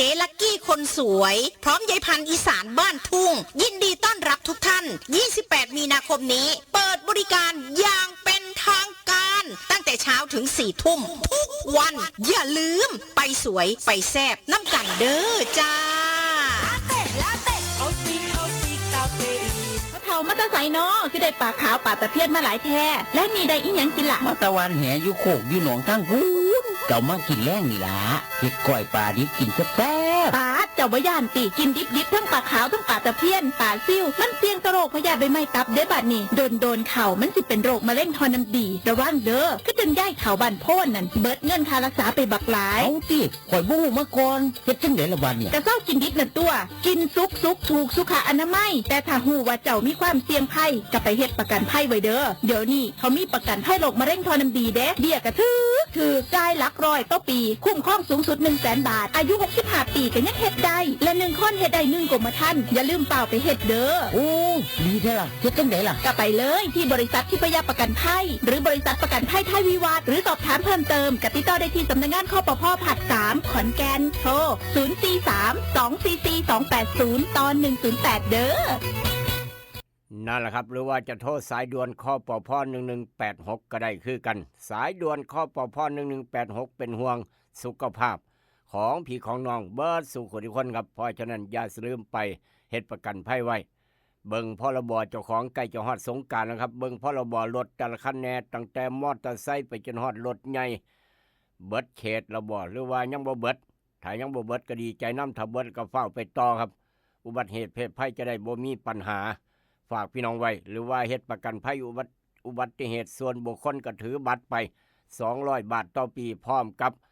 เงิน200นี่ครับพร้อมกับเงิน200หรือว่าถือไปหลายกว่านั้นก็บ่มีปัญหาหยังครับไปสนีย์ก็ได้ออมสินก็ได้กรุงไทยก็ได้เคาน์เตอร์เซอร์วิสต่างๆก็ได้ทั่วประเทศไทยใกล้หมู่ใดใช้บริการมองหันอย่าลืมด้วยความเป็นห่วงสายด่วนคปภ1186สายด่วนคปภ1186ครับถือว่าเป็นศูนย์ไกลเกลี่ยข้อพิพาทด้านการประกันภัยเอิ้นว่าสายด่วนคปภ1186ฝากพี่น้องไว้เบิดสุคนกันแล้วกันแต่ว่างานบุญงานการกุศลต่างๆถ้าพี่น้องมีข่าวด่วนก็แจ้งกันมาบอกกันเข้ามาทุกหมู่บ้านทุกตำบลทุกเสียงทุกสายเข้ามาครับว่าจังไหนเนาะสวัสดีครับสวัสดีครับอาจารย์ครับอ่อนซ้อนอีสานมีเนื้อจุ่มเนื้อดาดอยู่บ่ครับอาจารย์ฮะอ่อนซ้อนอีสานอ่อนซ้อนคาเฟ่เนี่ยอ่อนซ้อนคาเฟ่อาหารการกินเพียบพร้อมตัวเนื้อจุ่มเนื้อดาดโอ้เนื้อจุ่มเนื้อดาดมีเบิดบ่ครับเนื้อจุ่มเนื้อดาดอาจจะมีบ่มีเดี๋ยวติดตามตอนต่อไปครับโอ้ครับอาจารย์ครับติดตามตอนต่อไปแต่ว่าร้านอาหารจานด้วนจานเดียวนี่มีอยู่แล้วโอ้มีทุกอย่างเนาะแมนบรรยากาศดีบ่ครับอาจารย์โอ้ยลองไปเบิ่งตัวอยู่ใกล้ขี่มอไซค์ไปจักบาทนึงไปเห็นแล้วพันธิปาโทประเทศเกาหลีเพิ่นยกมาไว้นี่ตัวพันธิวะครับมีผู้สาวเสิร์ฟใส่ชุดเกาหลีพร้อมกับอาจารย์ก็ต้องไปเบิ่งครับต้องไปเบิ่งครับขอบคุณแล้วครับอาจารย์ครับไปเบิ่งด้วยเจ้าของเองครับครับผมสวัสดีครับครับสวัสดีครับอาจารย์ครับนั่นคือเพื่อให้ความสนใจอ่อนซ้อนบ้านคาเฟ่ฝากพี่น้องไว้เบิดสุคนครับก็แล้วกันเกี่ยวกับการประกันภัยให้ความสำคัญเกี่ยวกับการประกันภัยให้กับลูกกับหลานเพราะว่าใกล้จะฮอดมื้อสงกรานต์ขี่รถหมุนล้อหมุนออกจากเฮือนจากบ้านมั่นใจแล้วครับว่าเจ้าของจะบ่เกิดอุบัติเหตุแขนหักขาหักสารพัดนึกว่าสดตามมาครับพ่อแม่ให้น้ำกันวอนคือจังปีที่ผ่านมาครับหลายร้อยชีวิตหลายร้อยคนต้องสังเวยไปในงานช่วง7 วันอันตรายคักอย่ามองข้ามโดยความเป็นห่วงสายด่วนคปภ1186แม่ตู้สำเร็จเด้อพี่น้องเพิ่นเก็บบัตรได้ครับให้มารับอยู่ทาง 96.5 แม่ตู้สำเร็จชัยสุวรรณครับแม่ตู้สำเร็จชัยสุวรรณผู้ใดหูจักเราบ้านเลขที่29หมู่5ตำบลบ้านหมอศรีชมัยพี่น้องเพิ่นพลเมืองดีเก็บบัตรได้ให้มารับคืนได้มาขอคืนได้อยู่ทาง 96.5 มาเดี๋ยวนี้ได้เดี๋ยวนี้ครับ แม่ตู้สำเร็จชัยสุวรรณครับบ้านเลขที่29หมู่5ตำบลบ้านหมอศรีเชียงใหม่ถ้าเป็นพ่อตู้แม่ตู้ของลูกหลานฟังรายการหรือว่าแม่ตู้เราฟังก็ให้หลานขี่รถมาเอาบัตรประจำตัวด่วนแม่ตู้เราเฮ็ดบัตรหายครับนี่พี่น้องพลเมืองดีเพิ่นเก็บได้ชื่อว่าแม่ตู้สำเร็จชัยสุวรรณบ้านเลขที่29หมู่5ตำบลบ้านหมอศรีเชียงใหม่มารับด่วนอยู่ทาง 96.5 ครับนี่คือพลเมืองดีเพิ่นเก็บได้นอกจากนั้นครับอยากได้เนื้อสดบ่ต้องขึ้นยากไปอูดเนื้อสดทางโค้งบ้านพัดเผาอูดเนื้อสดทางโค้งบ้านพัดเผาพร้อมต้อนรับพี่น้องต้องการเนื้องานบุญงานการกุศลต่างๆงานดองงานแต่งเสี่ยวหลายประใดสั่งหลายส่งฮอดหม่องเบอร์โทรศัพท์อูดเนื้อสดทางโค้งบ้านพัดเผา095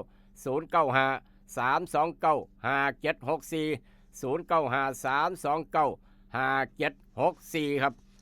นอกจากนั่นสำหรับพี่น้องต้องการสำรองโต๊ะล่วงหน้าอ่อนซ้อนบ้านคาเฟ่ไปอ่อนซ้อนบ้านคาเฟ่น้ำกันด้านหน้างามด้านหลังเป็นแห่งงามกกด้านหน้าลองไปพิสูจน์ด้วยเจ้าของเองครับมีสวนน้ำพร้อมให้ลูกให้หลานเล่นน้ำท่าพ่อแม่นั่งคุยกันกินกาแฟจิบกาแฟแซ่บๆจากอ่อนซ้อนบ้านคาเฟ่ท่าอยู่ด้านหลังงามเป็นยังนี่28มีนาครับ28มีนาเพิ่นจะเปิดอย่างเป็นทางการครับสวนอาหารครบวงจรอาหารเครื่องดื่มชากาแฟสมูทตี้เครื่องเล่นสวนน้ำสำหรับลูกหลานพร้อมต้อนรับพี่น้องเบิดทุกคณะทุกหมู่บ้านทุกตำบลทุกสังกัดบอกว่าพี่น้องข้าราชการพี่น้องเฉลิมฉลองตำแหน่งต่างๆตำแหน่งผู้ใหญ่บ้านผู้ซอยอยู่บ้านเป็นซุ้มเป็นแซววันเกิดของลูกชายหลานสาวก็ว่าไปอ่อนซ้อนบ้านคาเฟ่จัดแบบเอิ้นว่ามินิวันเกิดก็ได้น้อยๆพ่อแม่ลูกไปจัดมินิวันเกิดอยู่อ่อนซ้อนบ้านคาเฟ่ได้ด้านหลังงามขนาดเป็นซุ้มจัดสวนมีโอ้โหครับไอหมอกควันห้อยๆออกมาพอดีได้บรรยากาศอยากใช้ชุดอยากแต่งชุดเกาหลีเพิ่นเอิ้นว่าชุดฮั่นโบกครับชุดฮั่นโบกใส่อย่างเท่ๆถ่ายรูปพร้อมอีกต่างหากก็ลองเบิ่งเบอร์โทรเบอร์นี้ครับสำรองโตได้อ่อนซ่อนบ้านคาเฟ่พี่น้องจดไว้บ่เสียหลาย082 457 1145 082 457 1145เจลักกี้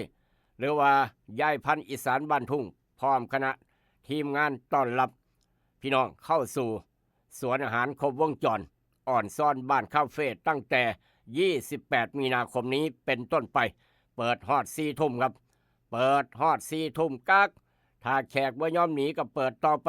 ตามอัธยาศัยประมาณนั้นแต่ว่าเพิ่นเปิดฮอด4 ทุ่มได้ยินเราก็บอกต่อกันไปตั้งแต่เช้าฮอด4 ทุ่มครับนี่คืออ่อนซ่อนบ้านคาเฟ่อยู่ทางบ้านโคกนงแวงสไตล์เกาหลีบรรยากาศบ่ต้องห่วงใกล้ๆกับบ้านผู้ใหญ่ใช้บ้านโคกนงแวงเดินจอดรถสะดวกสบายหายห่วง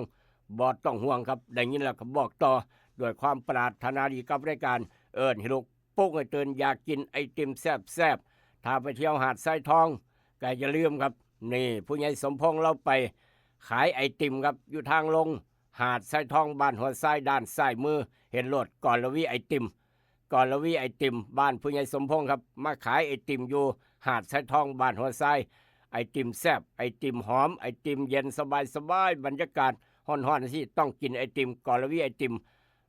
ทางของผู้ใหญ่สมพงษ์ทางลงบ้านทางลงหาดทรายทองด้านซ้ายมือจะเห็นป้ายเพิ่นเขียนไว้ดอกก่อนละวีไอติมพี่น้องเข้าไปซื้อรถไม่ผิดหวังแซ่บทุกจอกแซ่บทุกแก้วก็แล้วกันครับเอาละครับจากทางสำคัญพี่น้องมาเฮ็ดบุญพาพี่น้องกลับมาทางดอนป่าเปื่อยครับกลับมาทางดอนป่าเปื่อยมื้อวานพี่น้องมาเที่ยวดอนป่าเปื่อยจากทางบ้านโนนสง่าครับจากบ้านโนนสง่าพี่น้องบ้านโนนสง่ามาเที่ยวดอนป่าเปื่อยเพิ่งเนี่ยมาเทื่อแรกเพิ่นว่าได้ยินตะลูกเคยลาเว้ามา3 คนน้ำกันครับ3 คนน้ำกันมาเที่ยวดอนป่าเปื่อยเป็นชั่วโมงครับนั่นคือ นางทองมีครับนางทองมีแก้วสุขพร้อมครอบครัวบริจาคต่อสะพานบุญดอนป่าเปื่อยเป็นปัจจัย100 บาทนางนันทพรสนันเสียงพร้อมครอบครัว100 บาทนางแจ๋วปราบศัตรูพร้อมครอบครัว100 บาทนี่คือพี่น้องบ้านโนนสง่ามาเที่ยวดอนป่าเปื่อยเมื่อวานนี่ครับนอกจากนั้นพี่น้องไม่ประสงค์ออกนามครับก็หลาย10 คนนำกันมาเที่ยวดอนป่าเปื่อยอนุโมทนาสาธุครับสร้างสะพานบุญน้ำกันสร้างสะพานดอนป่าเปื่อยน้ำกันวันที่9 เมษามาตั้งโรงทานน้ำกันเมื่อวานพี่น้องทางบ้านห้วยสร้างเผือก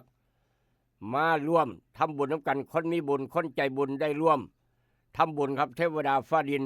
คุ้มครองปกปักรักษาบอกว่านางทองมีแก้วสุขนางนันทพรสนันเสียงนางแจ๋วปราบศัตรูครับพร้อมครอบครัวลูกหลานเพิ่นให้อยู่เย็นเป็นสุขตลอดไปอายุมันคนเงินโศกหมานตลอดไปวันที่9 เมษายนเพิ่นจะมาตักบาตรจากบ้านโน้นสง่าจะมาตักบาตรกับพ่อแม่ครูบาอาจารย์พร้อมทางดอนป่าเปื่อยครับเพราะฉะนั้นพี่น้องบ้านห้วยสร้างเผือกนี่แม่ทองพูนพ่อจวงพร้อมลูกพร้อมหลานครับทางบ้านห้วยสร้างเผือกแม่ทองพูนพ่อจวงจะมาตั้งโรงทานขนมเบื้องครับทางบ้านห้วยสร้างเผือกปีที่แล้วเพิ่นก็มาตัวนี้เนาะจำได้ว่าปีที่แล้วเราก็มาคือกันโรงทานขนมเบื้องบ้านห้วยสร้างเผือกแม่ทองพูนพ่อจวงครับมาร่วมตั้งโรงทานวันที่9 เมษายนกำลังจะฮอดอนุโมทนาสาธุพี่น้องอยากร่วมตั้งโรงทานอยากให้บุญโรงทานบุญใหญ่บุญกองใหญ่บุญหาบรรพบุรุษพี่น้องทุกหมู่บ้านทุกตำบลวันที่9 เมษายนจะลังไหลกันมาทางดอนป่าเปื่อยเบิดมาตุ่มมาโฮมอยู่นี่ครับมารับส่วนบุญส่วนกุศลจากพี่จากน้องเพราะว่าเป็นบุญใหญ่พ่อแม่ครูบาอาจารย์มาบิณฑบาตเทิงสะพาน15 รูปครับพี่น้องจำไว้เจ้านายจะเตรียมขนมข้าวต้มครับวันที่9 เมษายนพระพ่อแม่ครูบาอาจารย์บิณฑบาตเทิงสะพานดอนป่าเปื่อยความยาวประมาณจักเกือบ300 เมตรครับเกือบ300 เมตรความยาวมองเริ่มต้นตักบาตรเกือบ300 เมตรจนฮอดทางออกครับปีนี้บ่ได้กลับมาทางเก่าบ่ได้ย้อนกลับทางเก่าครับพี่น้องจะไปทางใหม่ทะลุทั้งต้นเปื่อยใหญ่สะพานไปฮอดต้นเปื่อยใหญ่เลยที่พี่น้องสะพานครับต่อเพิ่มเติมไปฮอดต้นเปื่อยใหญ่ละยางลงทางเบียงน้อยหนึ่ง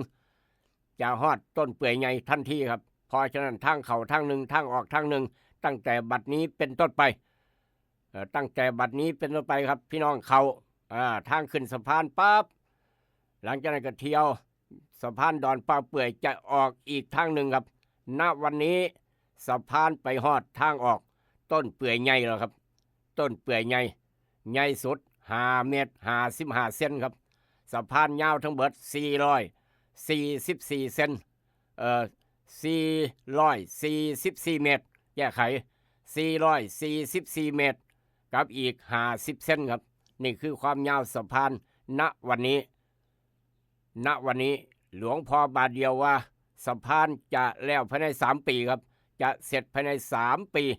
65 67 68หลวงพ่อบาทเดียวเพิ่นทายไว้ผลปรากฏว่าฮอด21 มีนาเมื่อก่อนครับ21 มีนาปี65เริ่มสร้างสะพานดอนป่าเปื่อย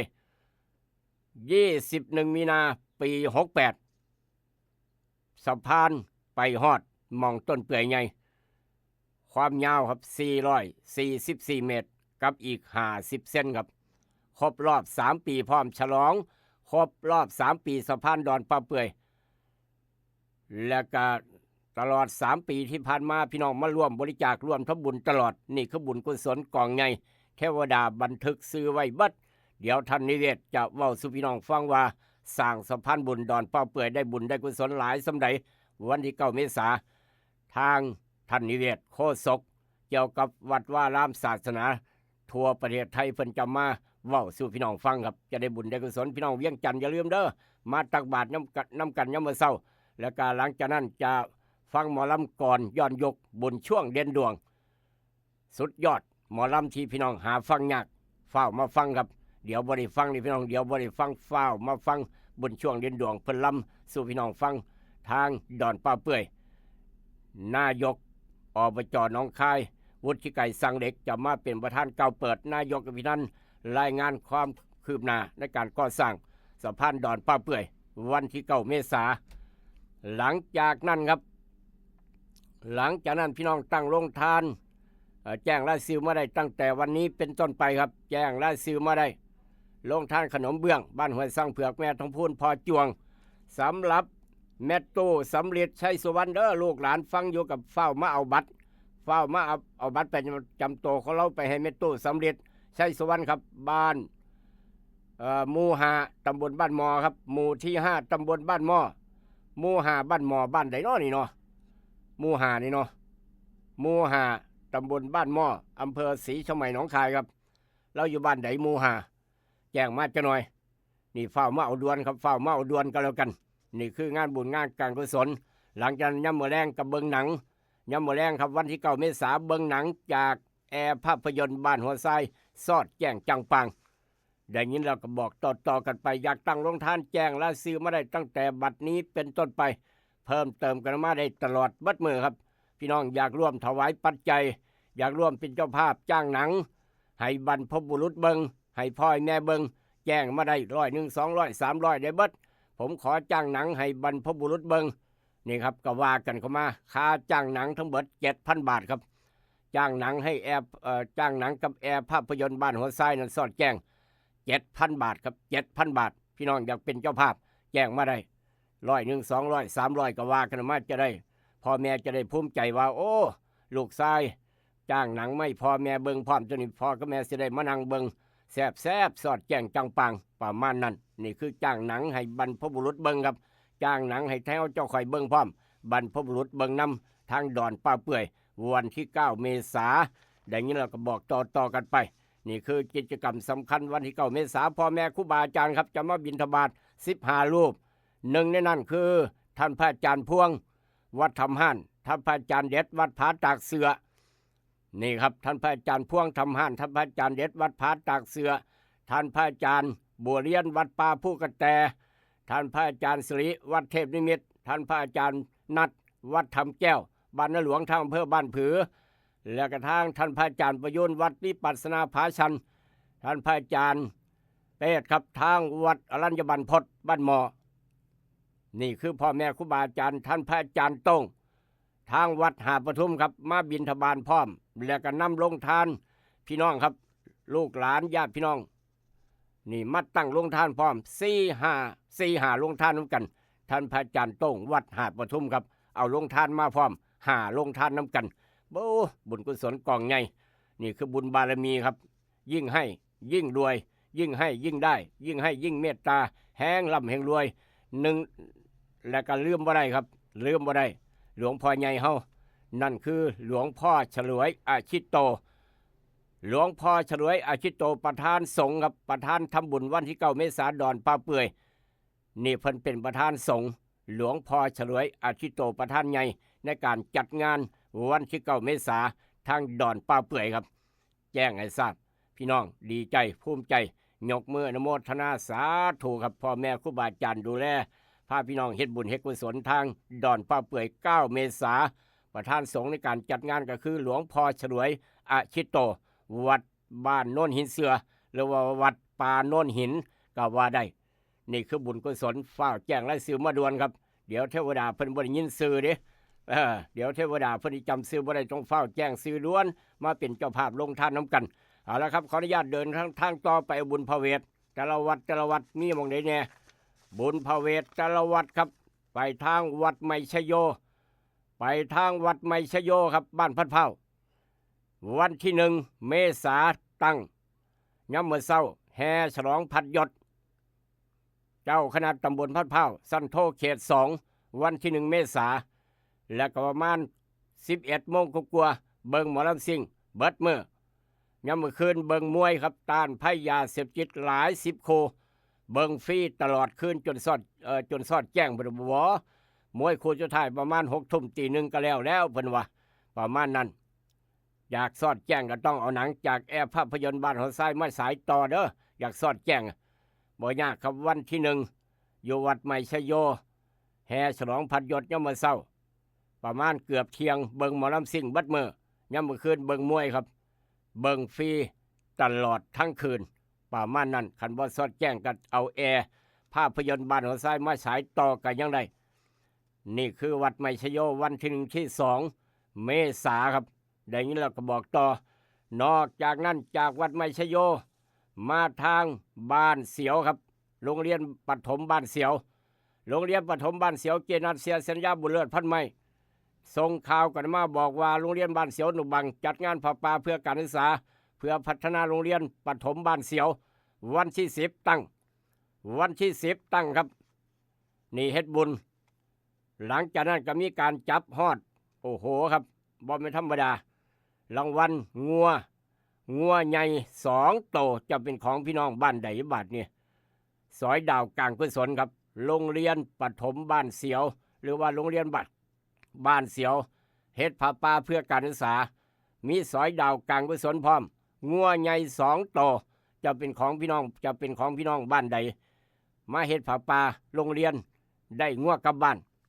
ถ้าผู้ใดบ่ได้งัวอาจจะได้เตียงไม้ไผ่กลับบ้านครับอาจจะได้เตียงไม้ไผ่แบกกลับบ้านงัวจุงกลับบ้านเตียงไม้ไผ่ให้แบกกลับบ้านห้ามเอารถแกเด้ให้แบกเอาครับเตียงไม้ไผ่นี่วันที่10เมษาอยู่โรงเรียนปฐมบ้านเสียวอนุโมทนาสาธุไปร่วมทำบุญต่อยอดผ้าป่าน้ำกันพอสุเมธพร้อมต้อนรับพี่น้องบ้านเสียวพร้อมต้อนรับพี่น้องเบิร์ดสู่ขุนคนมีการแข่งขันกีฬาพร้อมอีกต่างหากวันที่10กีฬาพื้นบ้านกีฬาฟุตบอลซีเสาปาโทร้องเพลงกลางกุศลสอยดาวกลางกุศลเยอะแยะมากมายครับบ่ไม่ธรรมดาแห่ขบวนต้นเงินจากผู้ใหญ่บ้านผู้ใหญ่สกายสู่วัดกิจกรรมทอดผ้าป่าหลวงพ่อฉลวยอธิโตประธานสงฆ์อีกต่างหากวันที่10เมษาออกจากวันที่9ดอนป้าเปื่อยวันที่10เมษาไปต่อหลวงพ่อฉลวยบ่มีเมื่อยครับ หลวงพ่อฉลวยคอยได้เห็นบุญบ่มีเมื่อยอายุมันคนเงินเด้อหลวงพ่อนโมทนาสาธุครับนั่นคือทางบ้านเสียวหลังจากนั้นไปทางบ้านดอนกอนนท์สวรรค์ครับหลังโรงเรียนดอนกอสำนักสงฆ์ดอนกอนนท์สวรรค์นี่ยายน้อยกองแก้วตาเล่กองแก้วสายบุญครับเอาข้าวบุญมาฝากสำนักสงฆ์ดอนกอนนท์สวรรค์พี่น้องบ้านดอนกอนนท์สวรรค์เป็นเจ้าภาพใหญ่น้ำกันผู้ใหญ่เด่นเป็นผู้ตีละครั้งเด้องานนี่เสียตาแต่งตั้งผู้ใหญ่เด่นให้คนตีละครั้งมวยยกตะละยกให้เราตีละครั้งให้ได้ถ้าตีละครั้งบ่ได้แสดงว่าบ่ทำหน้าที่ผู้ใหญ่เด่นเฮาเพราะฉะนั้นต้องให้ผู้ใหญ่เด่นเป็นคนตีละครั้งมวยตะละยกเพราะว่ามีมวยพร้อมครับวันที่9เฮ็ดบุญเบิดมื้อวันที่9ทางสำนักสงฆ์ดอนกอนนท์สวรรค์เฮ็ดบุญเบิดมื้อตั้งกองบุญเบิดมื้อรับบริจาคเบิดมื้อยามมื้อคืนมีระวงชาวบ้านของคืนวันที่9อยู่สำนักสงฆ์ดอนกอนนท์สวรรค์วันที่10ยามมื้อเวียนสอยดาวเบิดมื้อมีหมอลำซิ่งให้เบิ่งยามมื้อคืนเสียตาจัดให้เป็นพิเศษคู่เอกของรายการนี่แหละครับให้ผู้ใหญ่เด่นเป็นคนตีละครั้งครับดวงตากำลังเจริญแล้วเสียตาดอนกอยุดมองตามมุงกรรมการจากชุดเพชรหนองคายตัดสินคู่เอกของรายการครับบอลไม่ธรรมดาพิกัดน้ำหนัก56กิโลไอหมัดสั่งเทพนิมิตโรงเรียนกีฬาหนองคายอัดกับเสียงอีสานขุนเข่าจากโรงเรียนหนองบัวพิทยาคารระวังมวยเข่ากับมวยหมัดไผจะได้แชมป์ครับไผจะได้แชมป์อย่าลืมไปเบิ่งคู่เอกคู่ที่1คู่ที่2อันนี้ขุนศอกสารคามเพชรสุภกรต่อยกับจตุคามครับแล้วก็จอมเตะตีลังกาครับจอมเตะตีลังกาวันมีชัย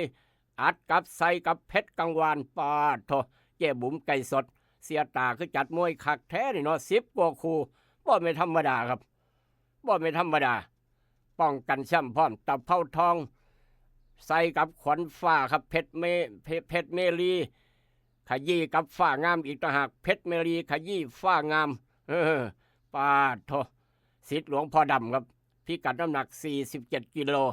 มวยจระเข้เซียนหมัดมวยห้ามเข้าห้องน้ำครับเซียนหมัดมวยห้ามเข้าห้องน้ำกรรมการบอกว่าชกเท่านั้นแหละครับโต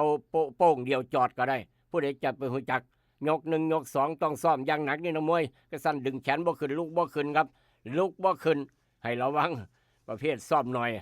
อย่ามองข้ามความปลอดภัยมวยซุมื้อมิตรสุดยอดจากสนามมวยทางกรุงเทพทั้งนั้นมาตีมาต่อยกันค่ายแต่ละค่ายยกทัพใส่กัน โดยเฉพาะค่ายดอนกอของเสียตาเพิ่นจัดให้เป็นพิเศษนี่คือท่านพระอาจารย์มัดจิตตปุญโญเจ้าอาวาสถือว่าวัดป่าดอนกอนุสรณ์มีแต่งานคักๆศึกวัดป่าดอนกอโนนสวรรค์ครับซื้อศึกมวยเพิ่นอย่าลืมวันที่10 เมษายนพ่อกันเสียนหมัดมวยตั้งแต่2 ทุ่มครึ่งเป็นต้นไปนี่คืองานบุญงานการกุศลไปทางวัดบ้านจำปาทองบ้านผู้ใหญ่วาสนาปานกล้าครับวัดบ้านจำปาทอง12 13 14งานบุญใหญ่สาผาป่าพร้อมยกซอฟ้าบัวสดซอเอกพร้อม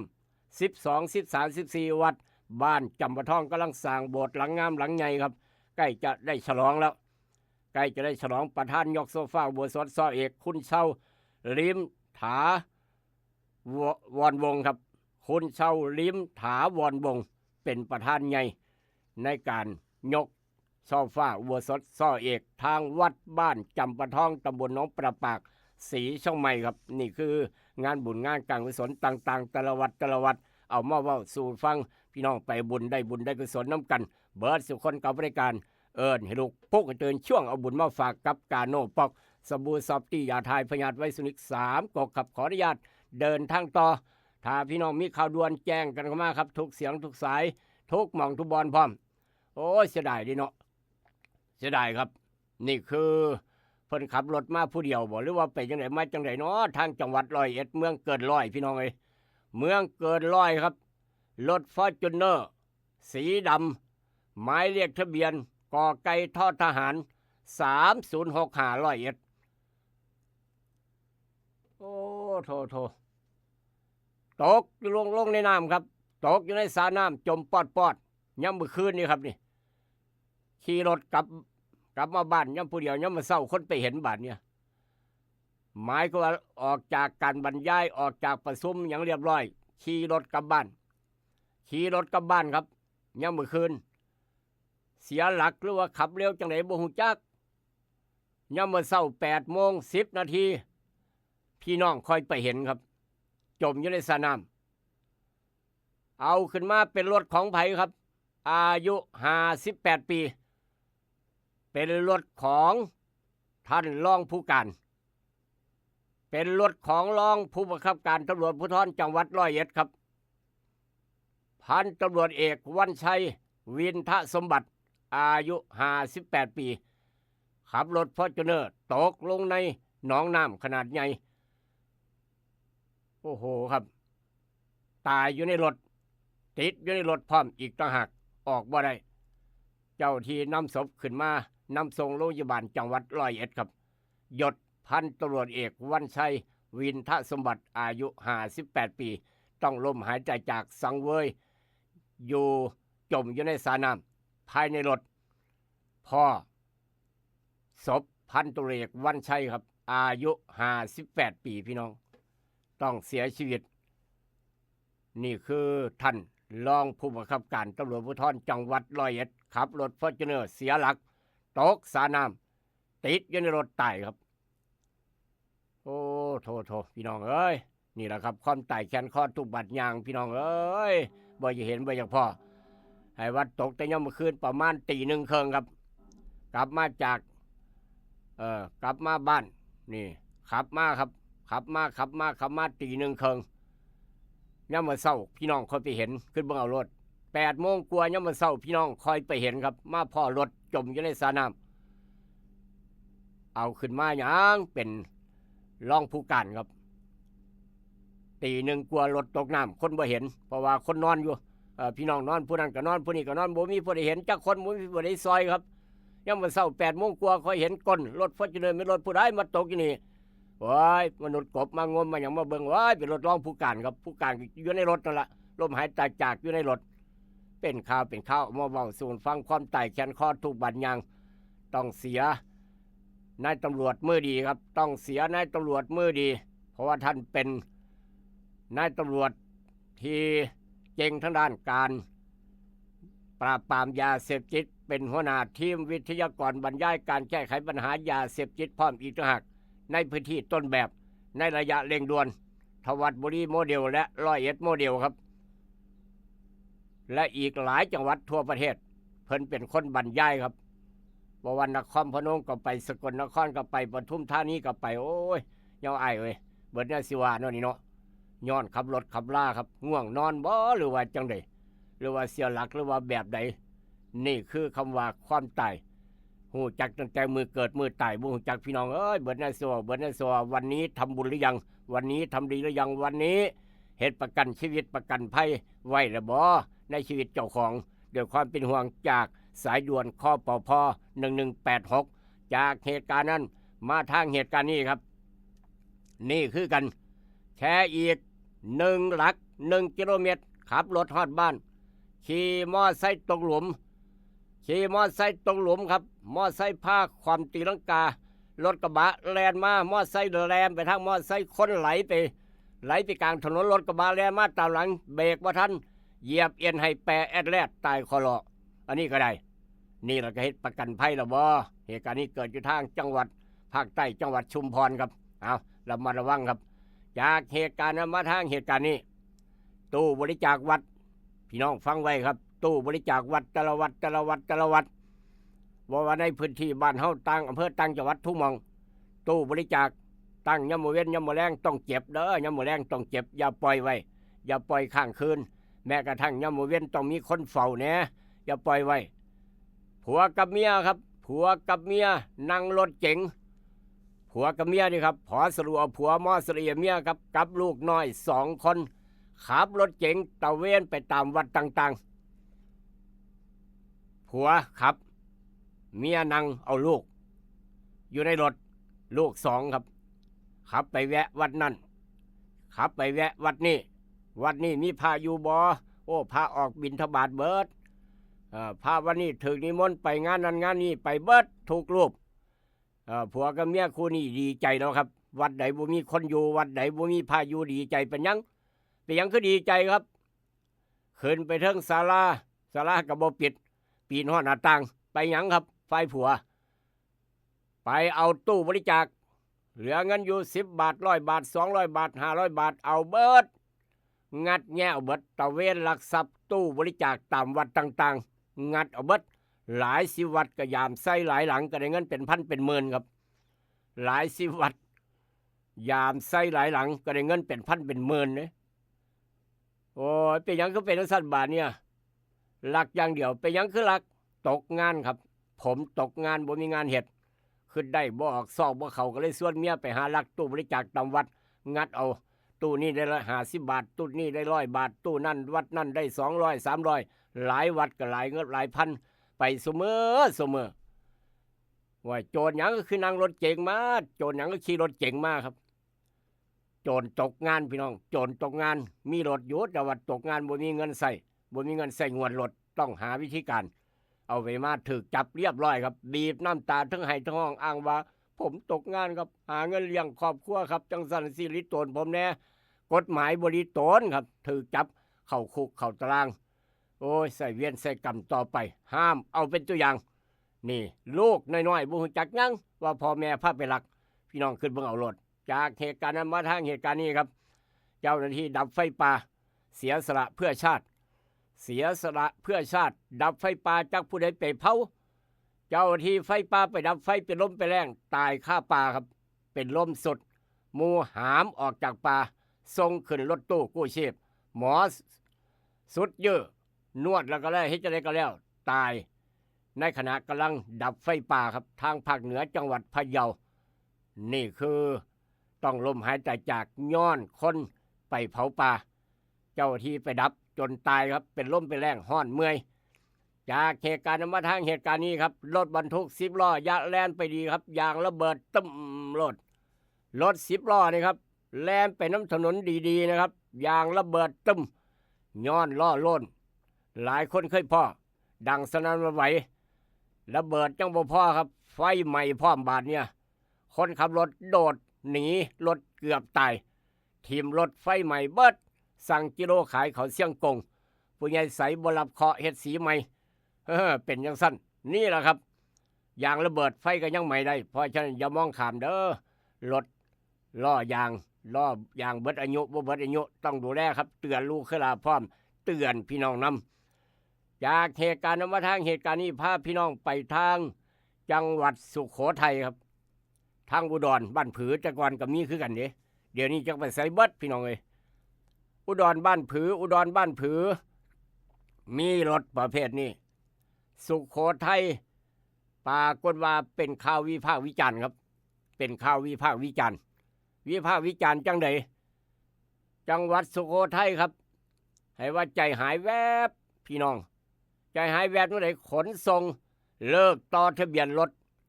บริษัททางขนส่งครับขนส่งจังหวัดเลิกต่อทะเบียนรถโดยสารคอกหมูตั้งแต่ก่อนบ้านผืออุดรมีเลยครับลูกเคยลาก็เคยนั่งคือกันเคยขี่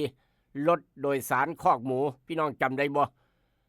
ตัวถังไม้นะตัวถังไม้แล้วก็มีคนนั่งมีเบาะยาวๆ2ข้างใส่กับขวาครับนั่งเต็มรถห้อยโหนจนทะยานนั่งทั้งหลังคาพร้อมปาดทอปานรถคู่บ้านนอกบ้านเนี่ยเอิ้นว่ารถคอกหมูครับขี่ฝุ่นไงง่องขี่ฝุ่นไงกุ๊บแล่นไปใส่ก็ได้โอ้พี่น้องเป็นเอกลักษณ์ถือว่าเป็นเอกลักษณ์ครับรถโดยสารคอกหมูซอฟต์พาวเวอร์ของจังหวัดปรากฏว่าขนส่งเลิกต่อทะเบียนบ่ยอมต่อทะเบียนให้ปิดตำนาน88ปีครับปิดตำนาน88ปีรถ2แถวไม่คอกหมูแลนบริการพี่น้องนักท่องเที่ยวเจ้าของรถเครียดเดือดร้อนอย่างหนักเจ้าของรถเครียดหลายเดือดร้อนอย่างหนักเพราะฉะนั้นบ่สามารถจะมารองรับมาแลนรับคนนักท่องเที่ยวได้เพราะว่าเพิ่นบ่ต่อทะเบียนให้เด้บ่มีป้ายวงกลมบ่กล้าแล่นน่ะเนาะทางข่าวต่างๆก็เลยเป็นข่าวใหญ่ครับจะยกเลิกการต่อทะเบียนให้กับรถโดยสารคอกหมูหรือว่ารถ2แถวไม่ที่เป็นซอฟต์พาวเวอร์เอกลักษณ์ของจังหวัดสุโขทัยครับมานานถึง88ปีก็เลยวิพากษ์วิจารณ์กันอย่างนักเพราะฉะนั้นบ้านเฮารถคอกหมูมีบ่ทางอำเภอบ้านผือยังอยู่บ่ผู้ใดยังครับซอยบอกโทรศัพท์มาเว้าสู่หมู่ฟังจังนั้นเนี่ยรถคอกหมูครับรถคอกหมูตัวถังไม้ครับเฮ็ดจังไหนค่อยจะได้ต่อเป็นอายุเป็นรถแลนรับส่งคนโดยสารหรือว่ารับส่งนักท่องเที่ยวขนไปเที่ยวเบิ่งหมอหันเที่ยวขี่มาทางมาเบิ่งดอนป้าเปื่อยจังซี่นะรถคอกหมูพี่น้องหลายคนเคยใส่หลายคนเคยขี่แต่ว่าลูกหลานเกิดใหม่รุ่นซุมื้อนี่บ่ฮู้จักดอกรถคอกหมูเป็นจังไดบ่ฮู้จักความทุกข์ความยากในซุมื้อนี่ครับฮู้จักแต่ความร่ำรวยต้องมีโทรศัพท์ติดโตวต้องมีหลายอย่างแล้วตามมาครับนี่คือยุคปัจจุบันกับยุคตั้งแต่ก่อนวันนั้นถึงวันนี้เอามาเว้าสู่กันฟังครับรถคอกหมูจากเหตุการณ์นั้นมาทางเหตุการณ์นี้ภาคเหนือจังหวัดเชียงใหม่ครับภาคเหนือเชียงใหม่ขึ้นอันดับ5ของโลกขึ้นอันดับ5ของโลกครับอากาศแย่ที่สุด PM 2.5 คุมเบิดจังหวัดโอ้โหครับโคตรเหลือจังหวัดเชียงใหม่อันดับ5ของโลก PM 2.5 คุมเบิดจังหวัดครับโอ้ยนี่คือย้อนเผาครับย้อนเผาจากเหตุการณ์มาทางเหตุการณ์นี้พนักงานจดบินไฟฟ้าเอาเจ้าไปจดจังไดพอพนักงานจดบินไฟฟ้าครับพี่น้องหูจักบ่พนักงานจดบินไฟฟ้ามาตามเสาต่างๆนะไปหมู่บ้านนั่นก็ขี่มอเตอร์ไซค์จอดปั๊บก็เลี้ยวเบิ่งจดปั๊บแป๊บจดบินไฟฟ้าเด้จ่ายบัตรจ่ายบินไฟฟ้าให้กับเจ้าของบ้านจักไปพลาดท่าใดอันนี้ก็ได้พนักงานจดไฟครับตกลงไปในน้ำสั่งขี่รถมอเตอร์ไซค์ไปหลงเสาบริจาคบูจักตกลงไปในน้ำสั่งลึกปรากฏว่าพนักงานจดไฟขาหักครับพนักงานจดไฟฟ้าขาหักตกลงน้ำสั่งขาหักยังบ่พอครับขาหักยังบ่พอไปเจองูเห่าชูคอแพแม่เบี้ยใส่อีกต่างหากเป่าฟอดงูเห่ามันคือวายจังสั้นบาดเนี่ยมันคือวายจังสั้นว่าเป็นญาตินะครับตกลงไปในสั่งพนักงานจดย่างไปนะเพิ่นจอดมอไซค์ไว้บัดนี้ต้นเสาไฟฟ้าไปอยู่ใกล้กับบ่อน้ำปลาปงหุ่มครับหมายว่าไฟว่าไฟเกษตรกรบ่ ไฟเกษตรกรปลาผลปงหุ่มน้ำสร้างเป็นเสมอกับพื้นดินครับตกลงไปในสร้างขาหักในขณะตกลงไปน้ำสร้างขาหักยังบ่พอครับงูเห่าไปอยู่ในหูอีปูอยู่ในน้ำสร้างสู้ข้อมาปอดอยู่บ้านนี้ว่ามาเป็นญาณงูเห่าห้องผู้ใดก็บ่ได้ยินสัวคนสิไปพ่อหยังสะบักสะบอมครับซอกซ้ำละกำใจกู้ภัยไปซอยหามส่งโรงพยาบาลโอ้เกือบตายครับเกือบตายจังไหนย้อนพ่องูเห่าอยู่ในบ่ออยู่ในน้ำสั่งให้ว่าผึ่งใส่แพรแม่เบี้ยว่ามาเป็นญาณนี่คืออีกเหตุการณ์หนึ่งแนวบ่เคยพ่อกับพ่อแนวบ่เคยเห็นก็เห็นครับมาเว้าสู่กันฟังจะหน่อยนี่คือข่าวต่างๆกับรายการให้ลูกปลุกตื่นเสาร์วันอาทิตย์ฟังสบายราคาทองคำเมื่อวานตกลงไป100 บาท 49,300 ยังแพงยังสูงตู้ทองเคลื่อนที่คุณนายผู้ใหญ่บ้านคุณนายกำนันไปใส่มาใส่ยาเป็นตู้ทองเคลื่อนที่อันตรายคักพัดตู้ไม่ใหญ่นั่งอยู่เฮือนอยู่บ้านยาวทองเหลื่อมพระภาพมานั่งแขนอันต้านให้หมู่เห็นอันตรายครับบ่คุ้มค่า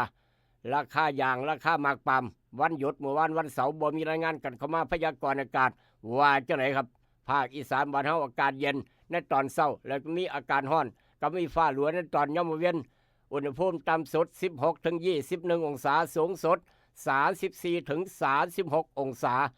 ลมตะวันออกเฉียงเหนือความเร็ว10ถึง20กิโลเมตรต่อชั่วโมงครับเวลาเบิดเวลาก่อนจากกันฝากพี่น้องไว้ผักอีเลิศใบอีเลิศพี่น้องหูจักดีปัญญังหรือว่าใบชะพูผักอีเลิศบ้านผู้ใดมีผักอีเลิศยกมือขึ้นจะหน่อยมีประโยชน์เด้อผักอีเลิศใบชะพูครับปลูกง่ายพร้อมอีกต่างหากมีรสเผ็ด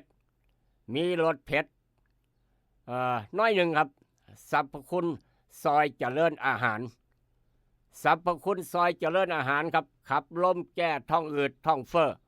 นี่คือประโยชน์คำว่าผักอีเลิศใบชะพู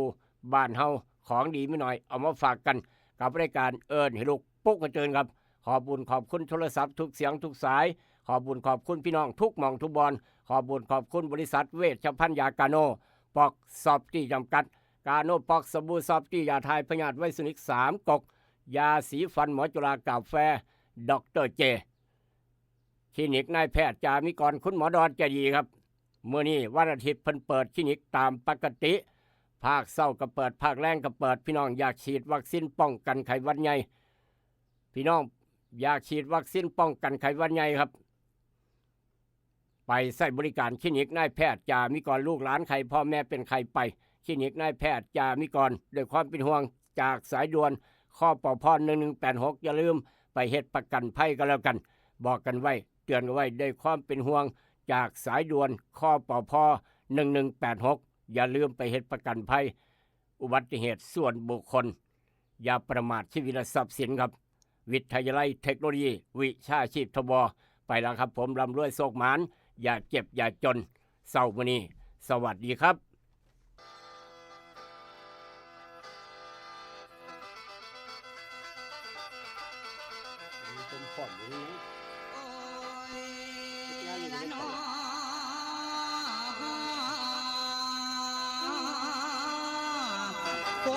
โกงไหลเลี้ยวลาวกับไทยพี่น้องพี่ผูกสัมพันธ์ทำให้ตีหักกันเด้อพี่น้องหักกันเด้อน้อพี่น้อง